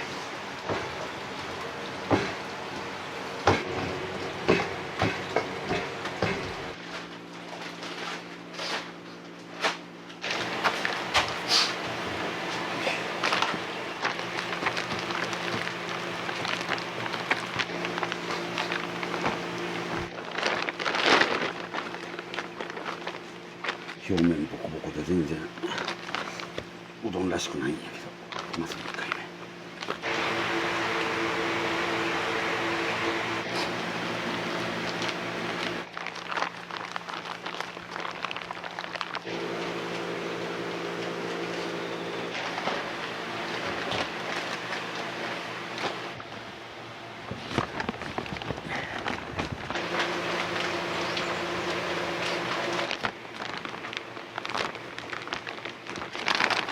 これぐらいになると前日から寝かしてやる方法をとってますけどこういう時は冬場がええなと思うけどね冬は冬で寒いしうどん冷たいから足元から冷えるし保存方法を間違うとガッチガチに凍ったようになって大変なことになる。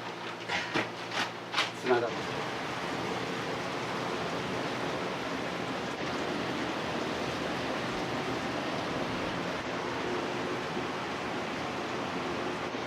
いしょ。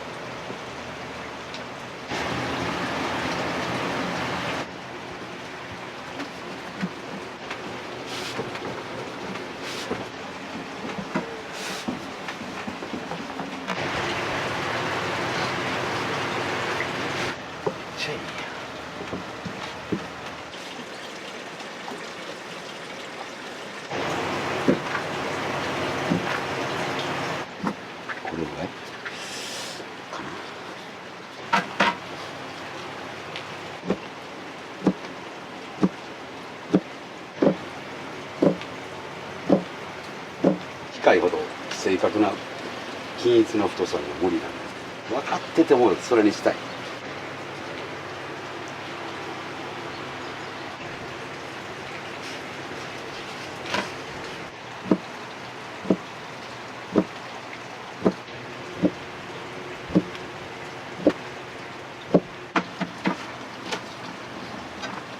雨が降ったり湿度が高いと切った後でも麺がくっついてうまくばらけてくれないというかそれが嫌なんです。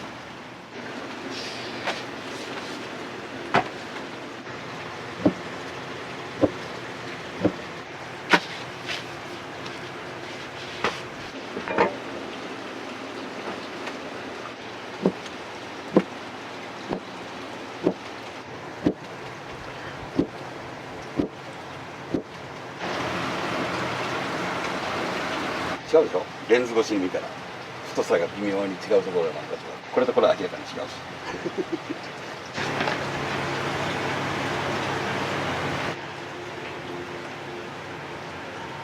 うち朝一番からお客さんが並んでわーってくるような感じじゃないんで茹でたてをねなるべく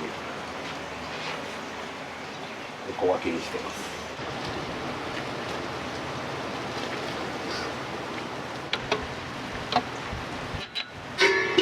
麺は何分ぐらい茹でられるんですか？基準今12分場合によって11分だったり13分だったりするんで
これ朝一ほんでで。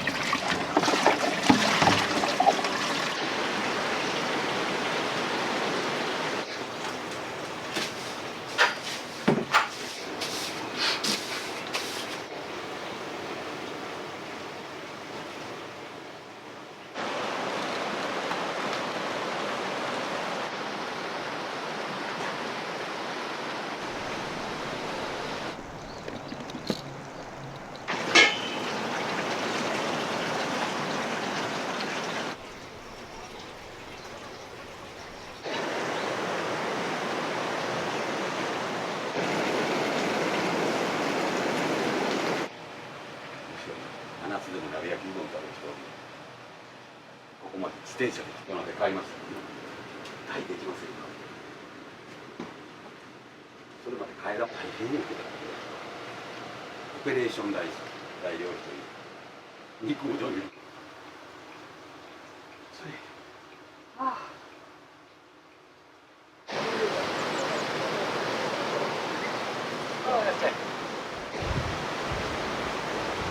いりこいる醤油うどんの2玉を2つとざるうどんのを2玉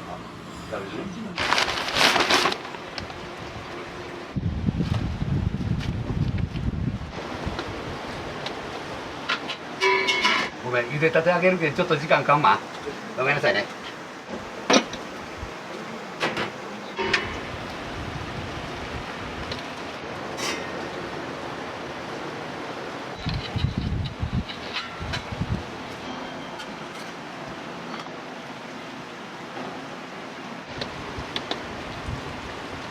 ちょっと茹で時間長めっていうのがみんな悩みどころみたい。通常より2分ぐらい長い。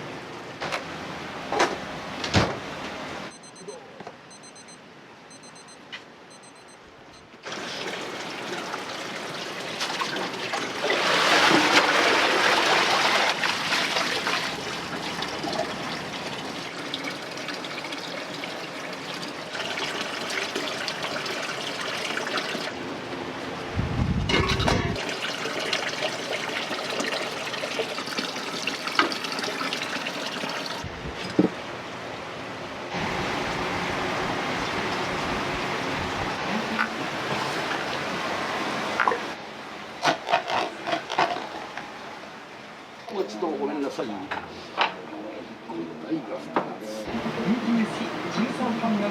い。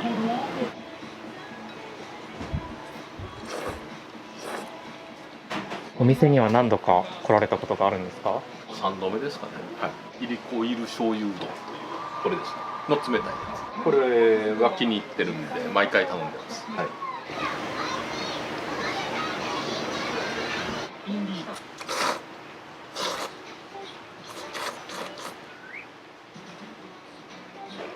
美味しいですね。すみません。気をつけて。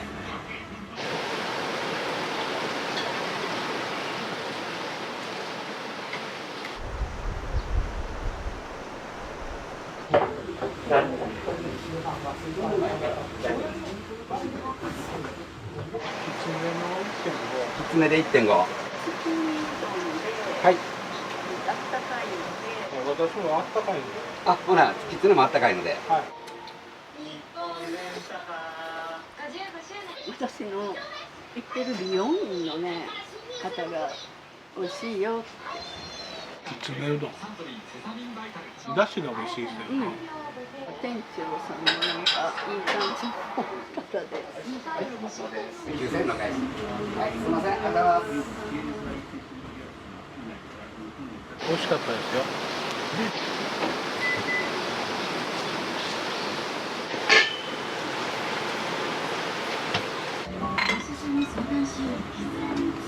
白白壁きしめんとネギ油醤油うどん。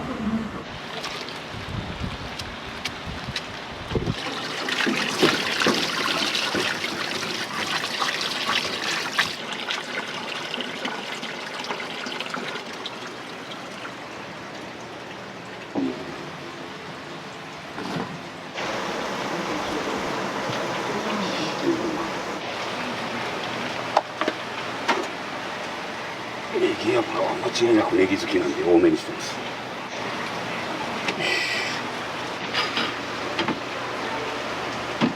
みません、お待ちの。うちはカレーネギや初めてです。すだちわかめきしめん。ネギ油醤油。これ美味しいですね。すだちが入ってるきしめんが初めてなので、やっぱり徳島の味の感じもすごく。徳島はすだち。冬ね、ちょっと実は考えておるんですよ。柚子の風味を楽しめるうどん。きしめんもいけました。きしめんを知らずです。すだちとわかめがもう。わかめいいでしょ。徳島に来たって感じ。すみません、ありがとうございました。気をつけて。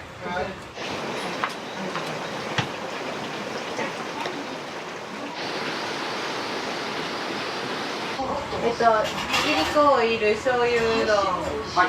冷たい方で。冷たいのとあったかいのね。了解。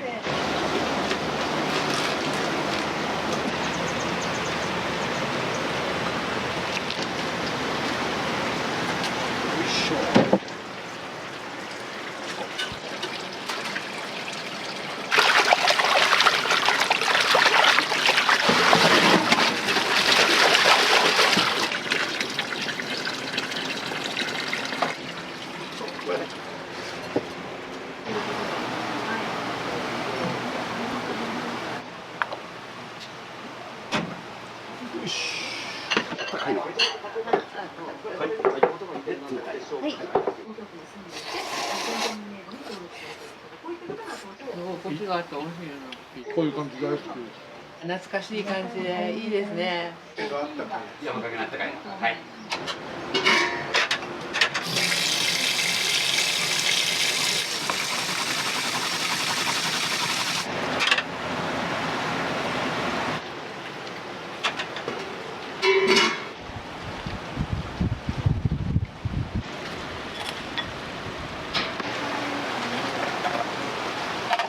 さらっとするね、こっから。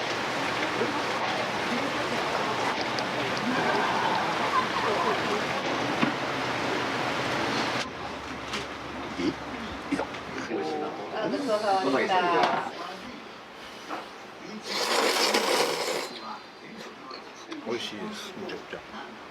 ありがとうございます。ごちそうさま。ありがとうございました。お気をつけて。ありがとうございます。美味しかったです。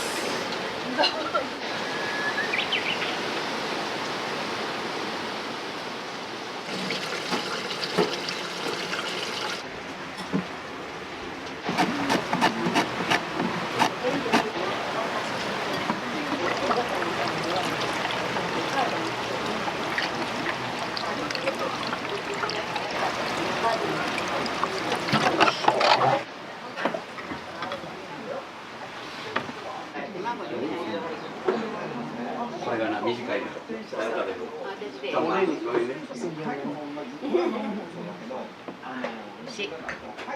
やっぱり懐かしいね、やっぱりこのだしとかね。はい、ごちそうさん。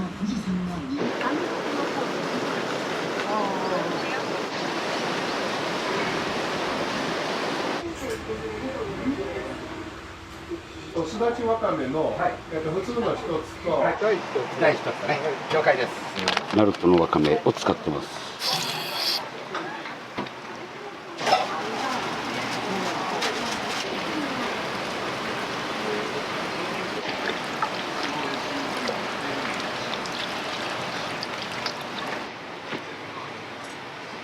2回目ですね。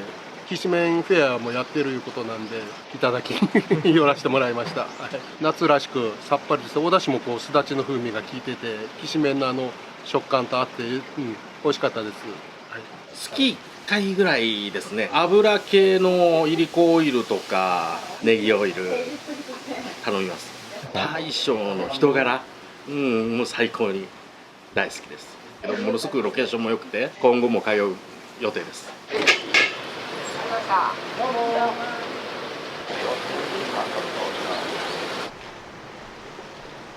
パン生地みたいな感じにこうぷくっと泡が出てくる。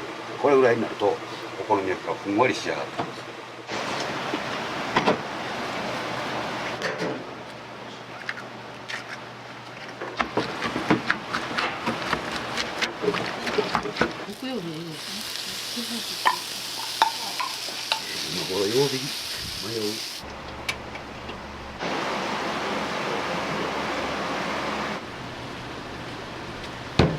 いしょ。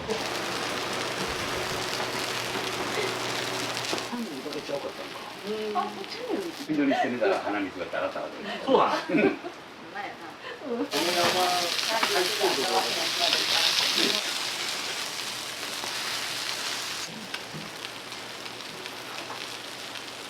地域やつ。忙しいな。農業者もあるの。あったけど、さすがに去年よりもみ。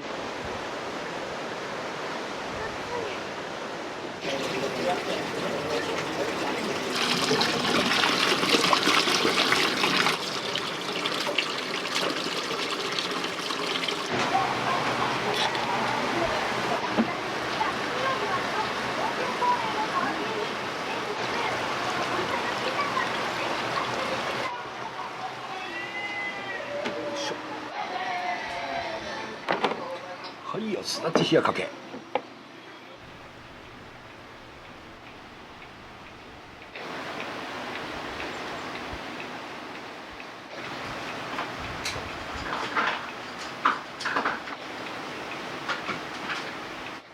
大成功。大成功。おかげさまで。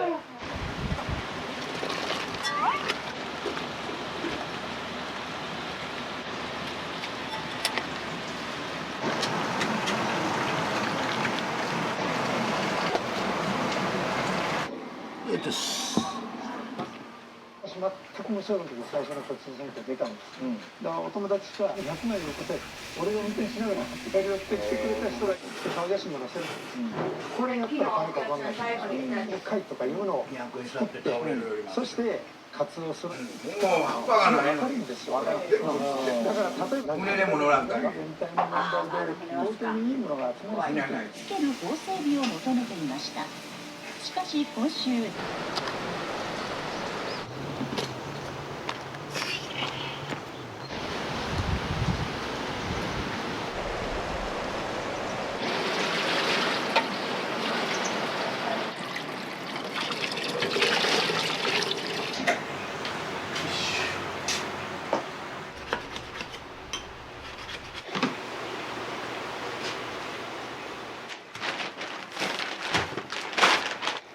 朝夕方。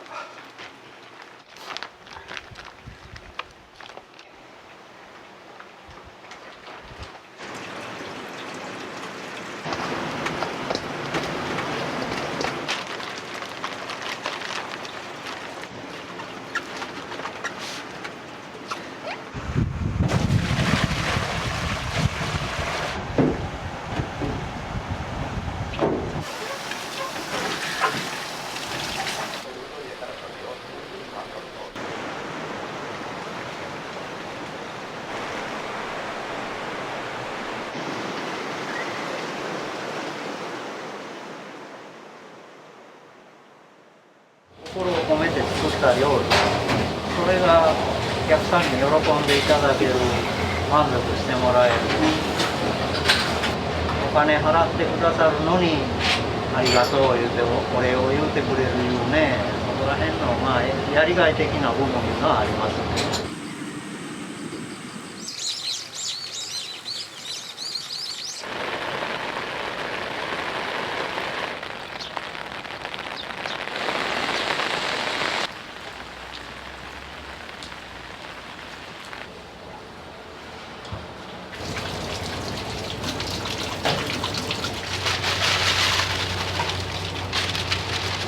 節をまず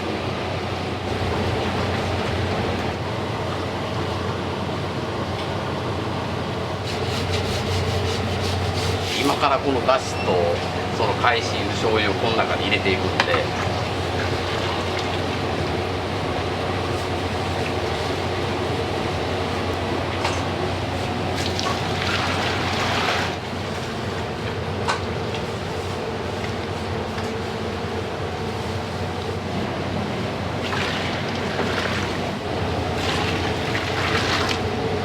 だいぶもう寝かしてしょんで。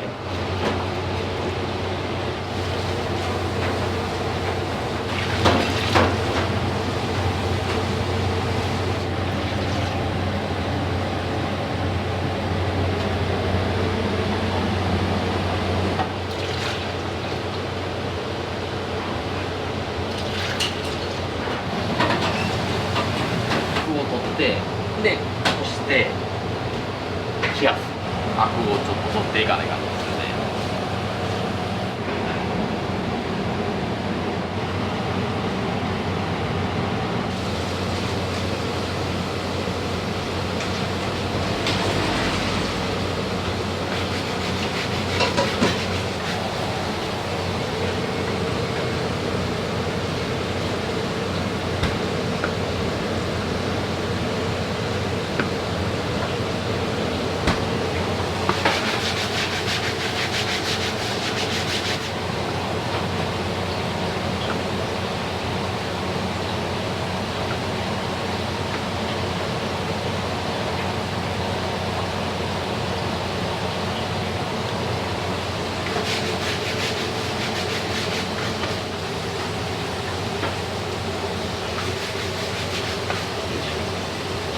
それ取るでしょ。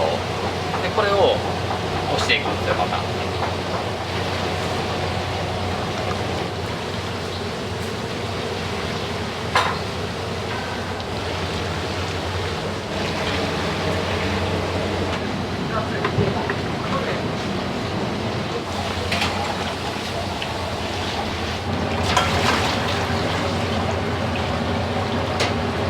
これで営業始まるぐらいまで冷やしていくんですよ。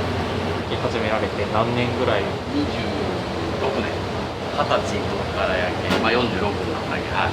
まあ、鰹節は鹿児島の枕崎さんの本枯れ節ですね。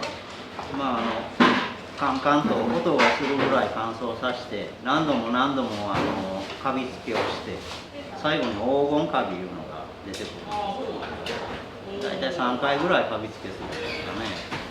そうすることによって水分とか雑味とかをカビが吸い上げてくれるんですね。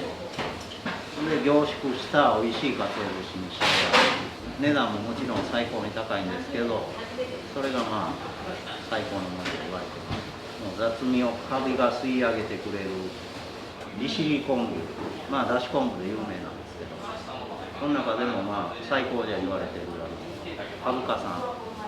香りに深いと書いてかぶか、味も濃いですし、うまみが強いです。そう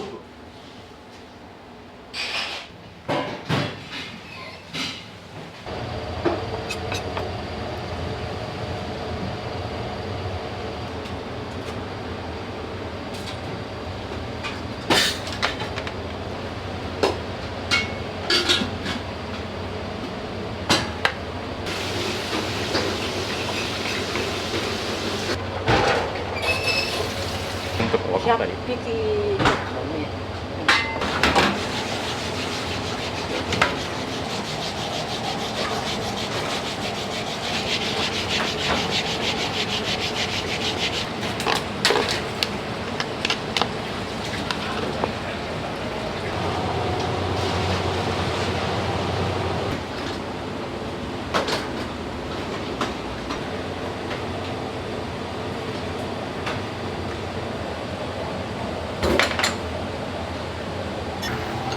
性格で性格で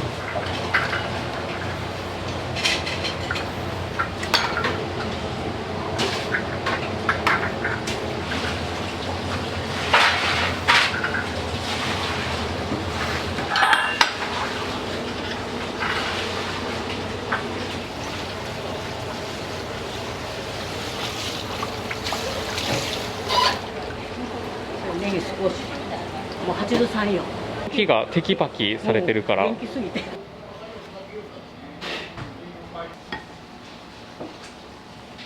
麺をきれいにちょっと形がいびつになるんですけど、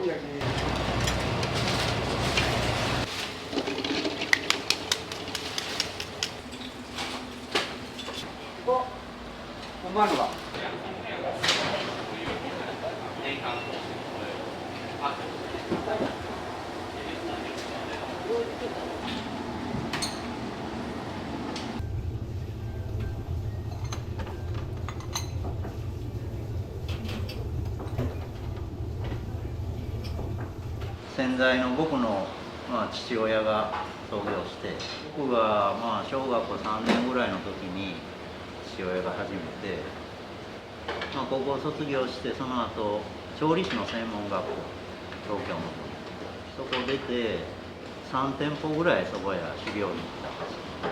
最初まあ千葉の船橋の埼玉の所沢で長野の松本その3店舗でちょっと修行してで帰ってきたからお蕎麦屋さんを継ぐっていうのは結構決めてという。そうですね、もう勉強嫌いだったけんね大学行く頭もないし親がそういう蕎麦屋しよったんでまあ料理とかにも興味あったのであと継ぎたいなと思って親の手伝いをしたい気持ちが芽生えてきてお蕎麦は大好きというか、まあ、好きです。もう毎日食べてます。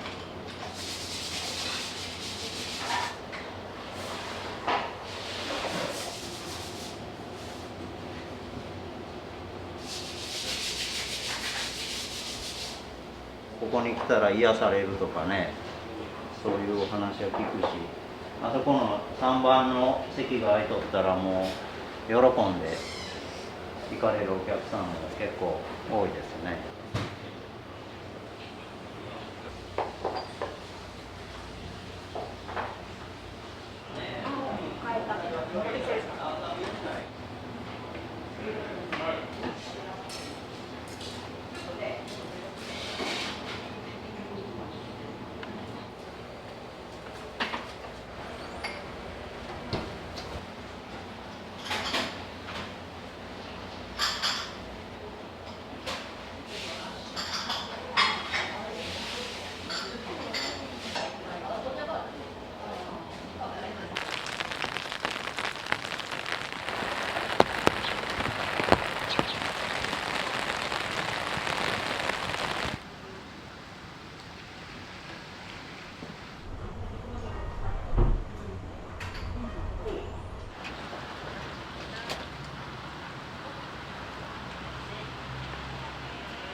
阿形天子大将。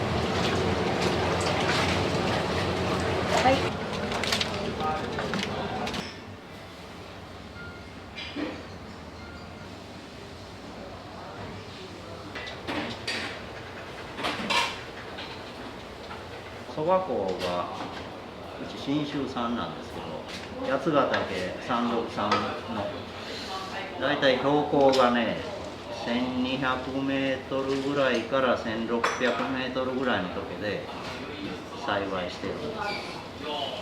で高地栽培のええとこいうのは朝と昼と夜のこの寒暖の差、これが激しいんですよね。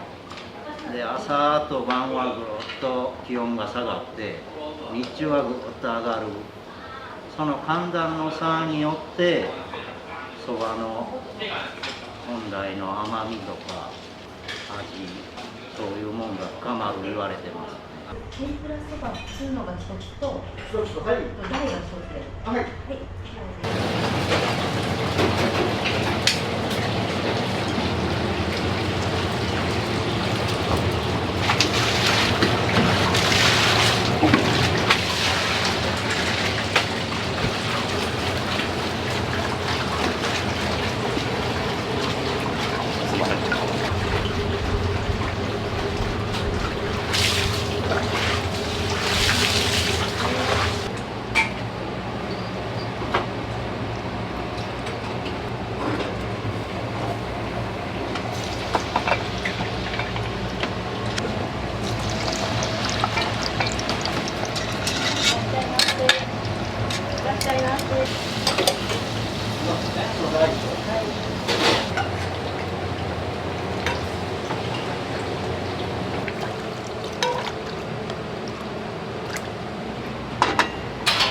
はい。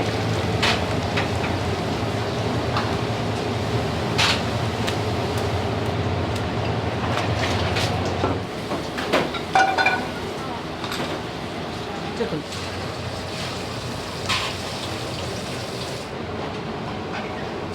はいテイストはいしょ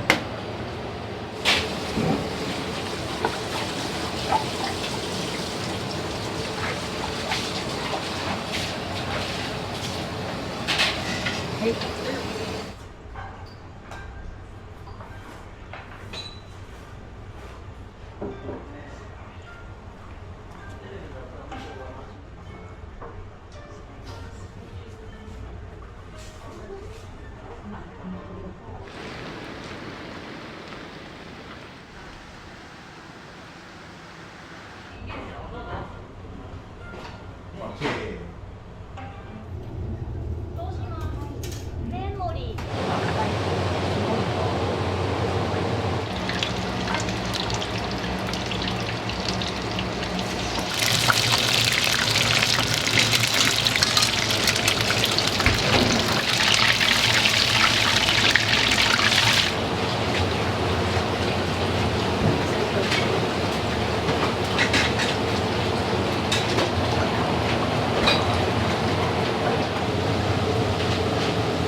美味しいですね。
多い点で大変です。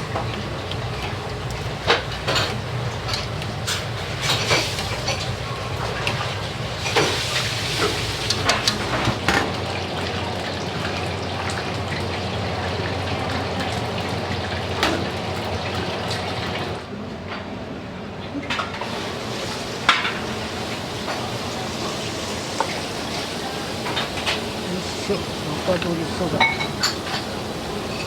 はい、若鶏そば大。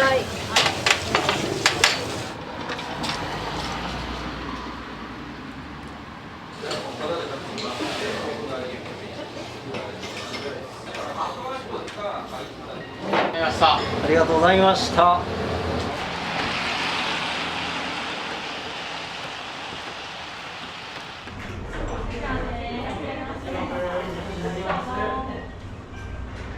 あ、くるってきよった。あ、そうなん。じゃあ、ええやん、ちょっと。こんな何人ぐらい。もうすぐ来る今。はい、8番。はい。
お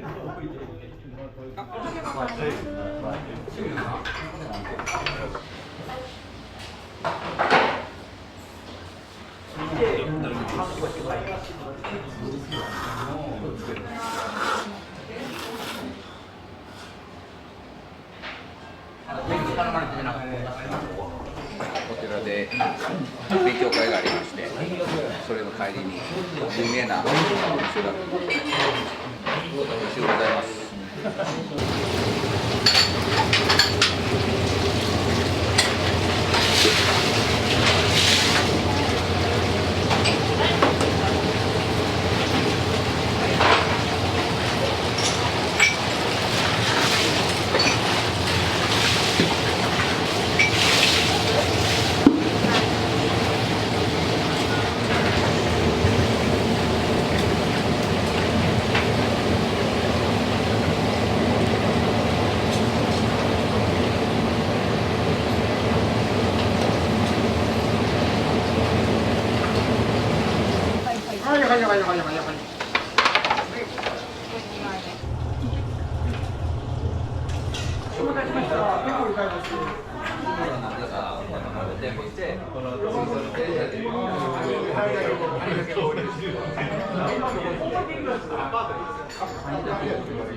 大盛り2枚、若鶏そば大、塩素。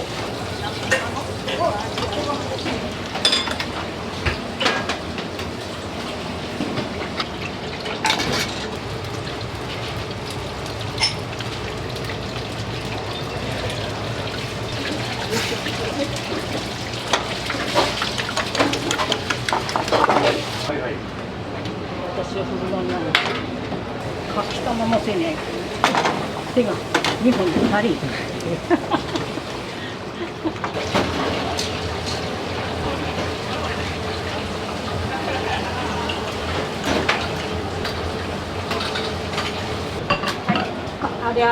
あれがあった3つもあるんだよ。また次にある。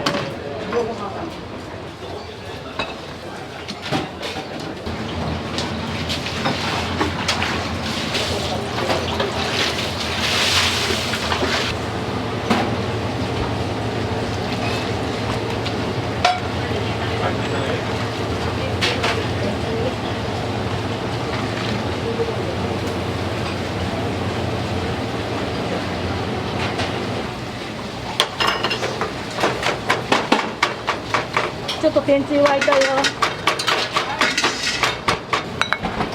きたま。ネギ抜き、生姜抜き。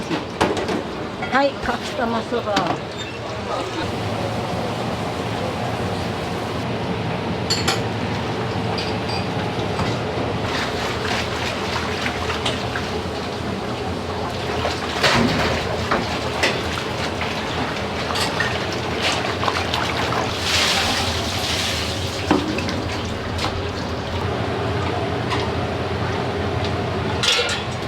そば。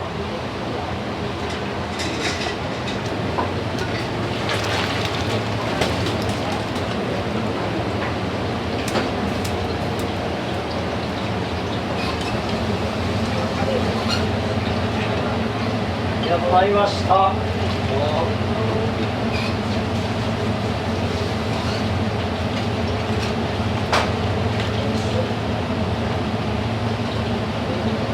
第2、かけ物3つ。はい。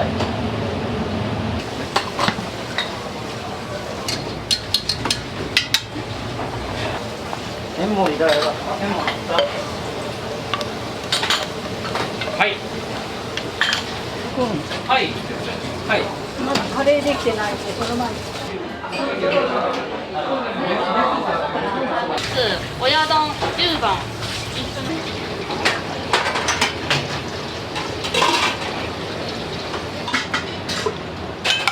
いただきます。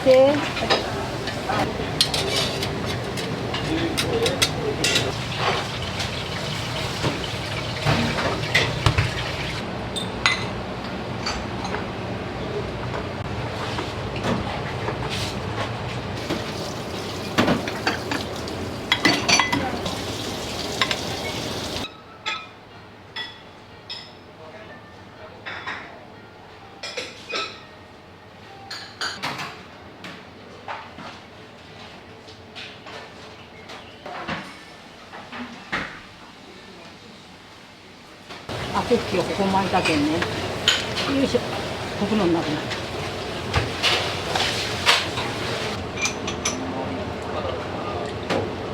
い、かけそう。はい。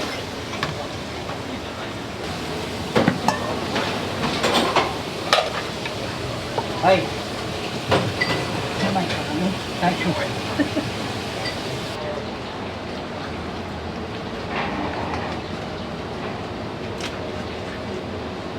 回転そう。若鶏味が出ると人気あるとよう出るんです。若鶏そば。若鶏そば。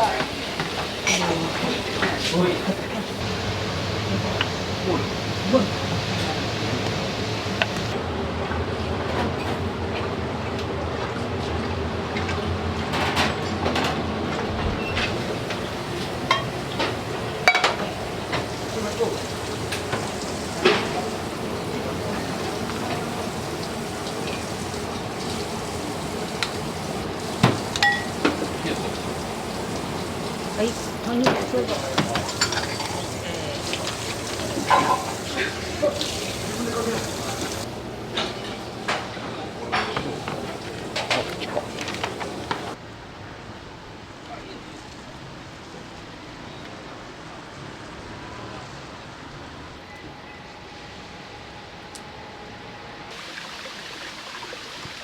そばの味は残しつつ、そのつながり、喉越し、そういうのを求めたら、まあ今しかない。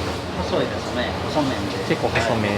大体20秒台ぐらいで。やっぱり蕎麦屋の昆布いうのは、醤油とかみりんとか砂糖だけじゃない、そのだしの旨味も加わるんで、まあ大体美味しい言われてます。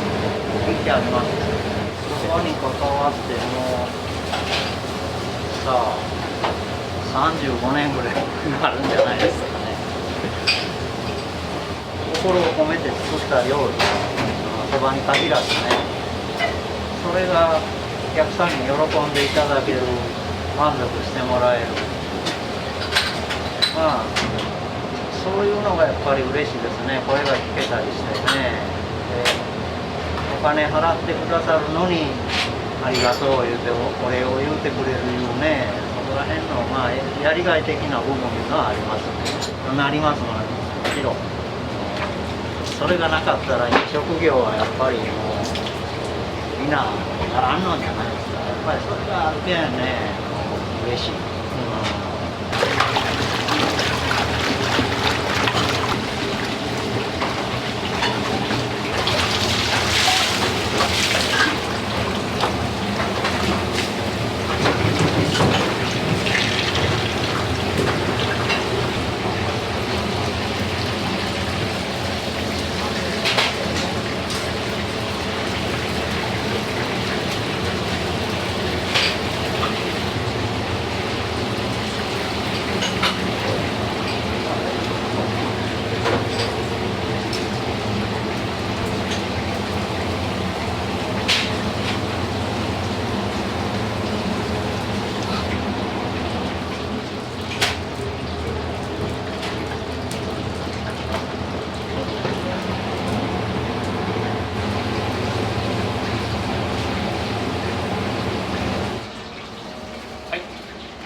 お蕎麦の味いかがですか。うまいからしようね。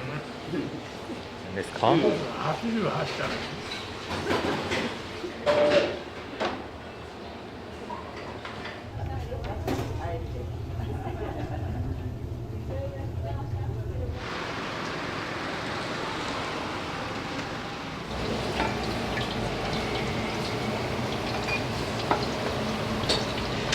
ございました。ございます。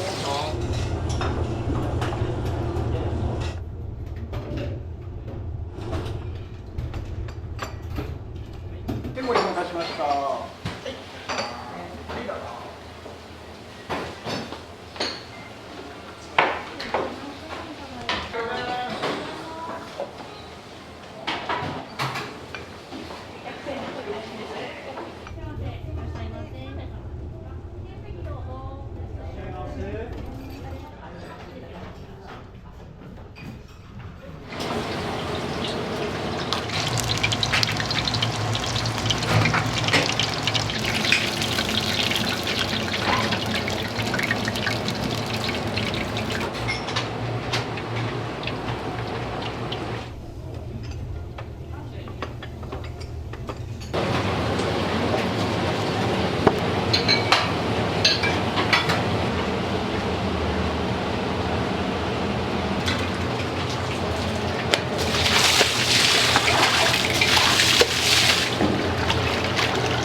美味しいです。絶対美味しいです。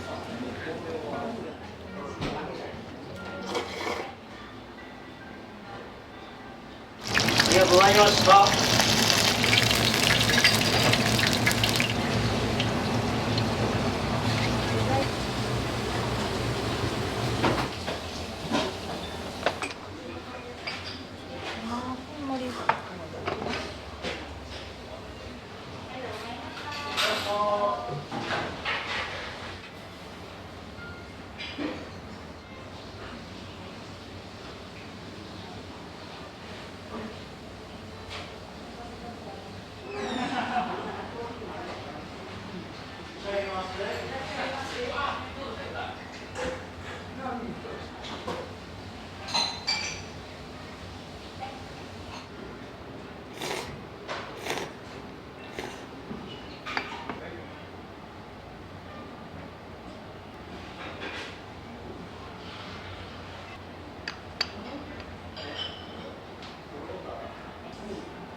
はい、ちっちゃいけど。そういう角度が多いけどね。短い。初めて見た。合いそうです。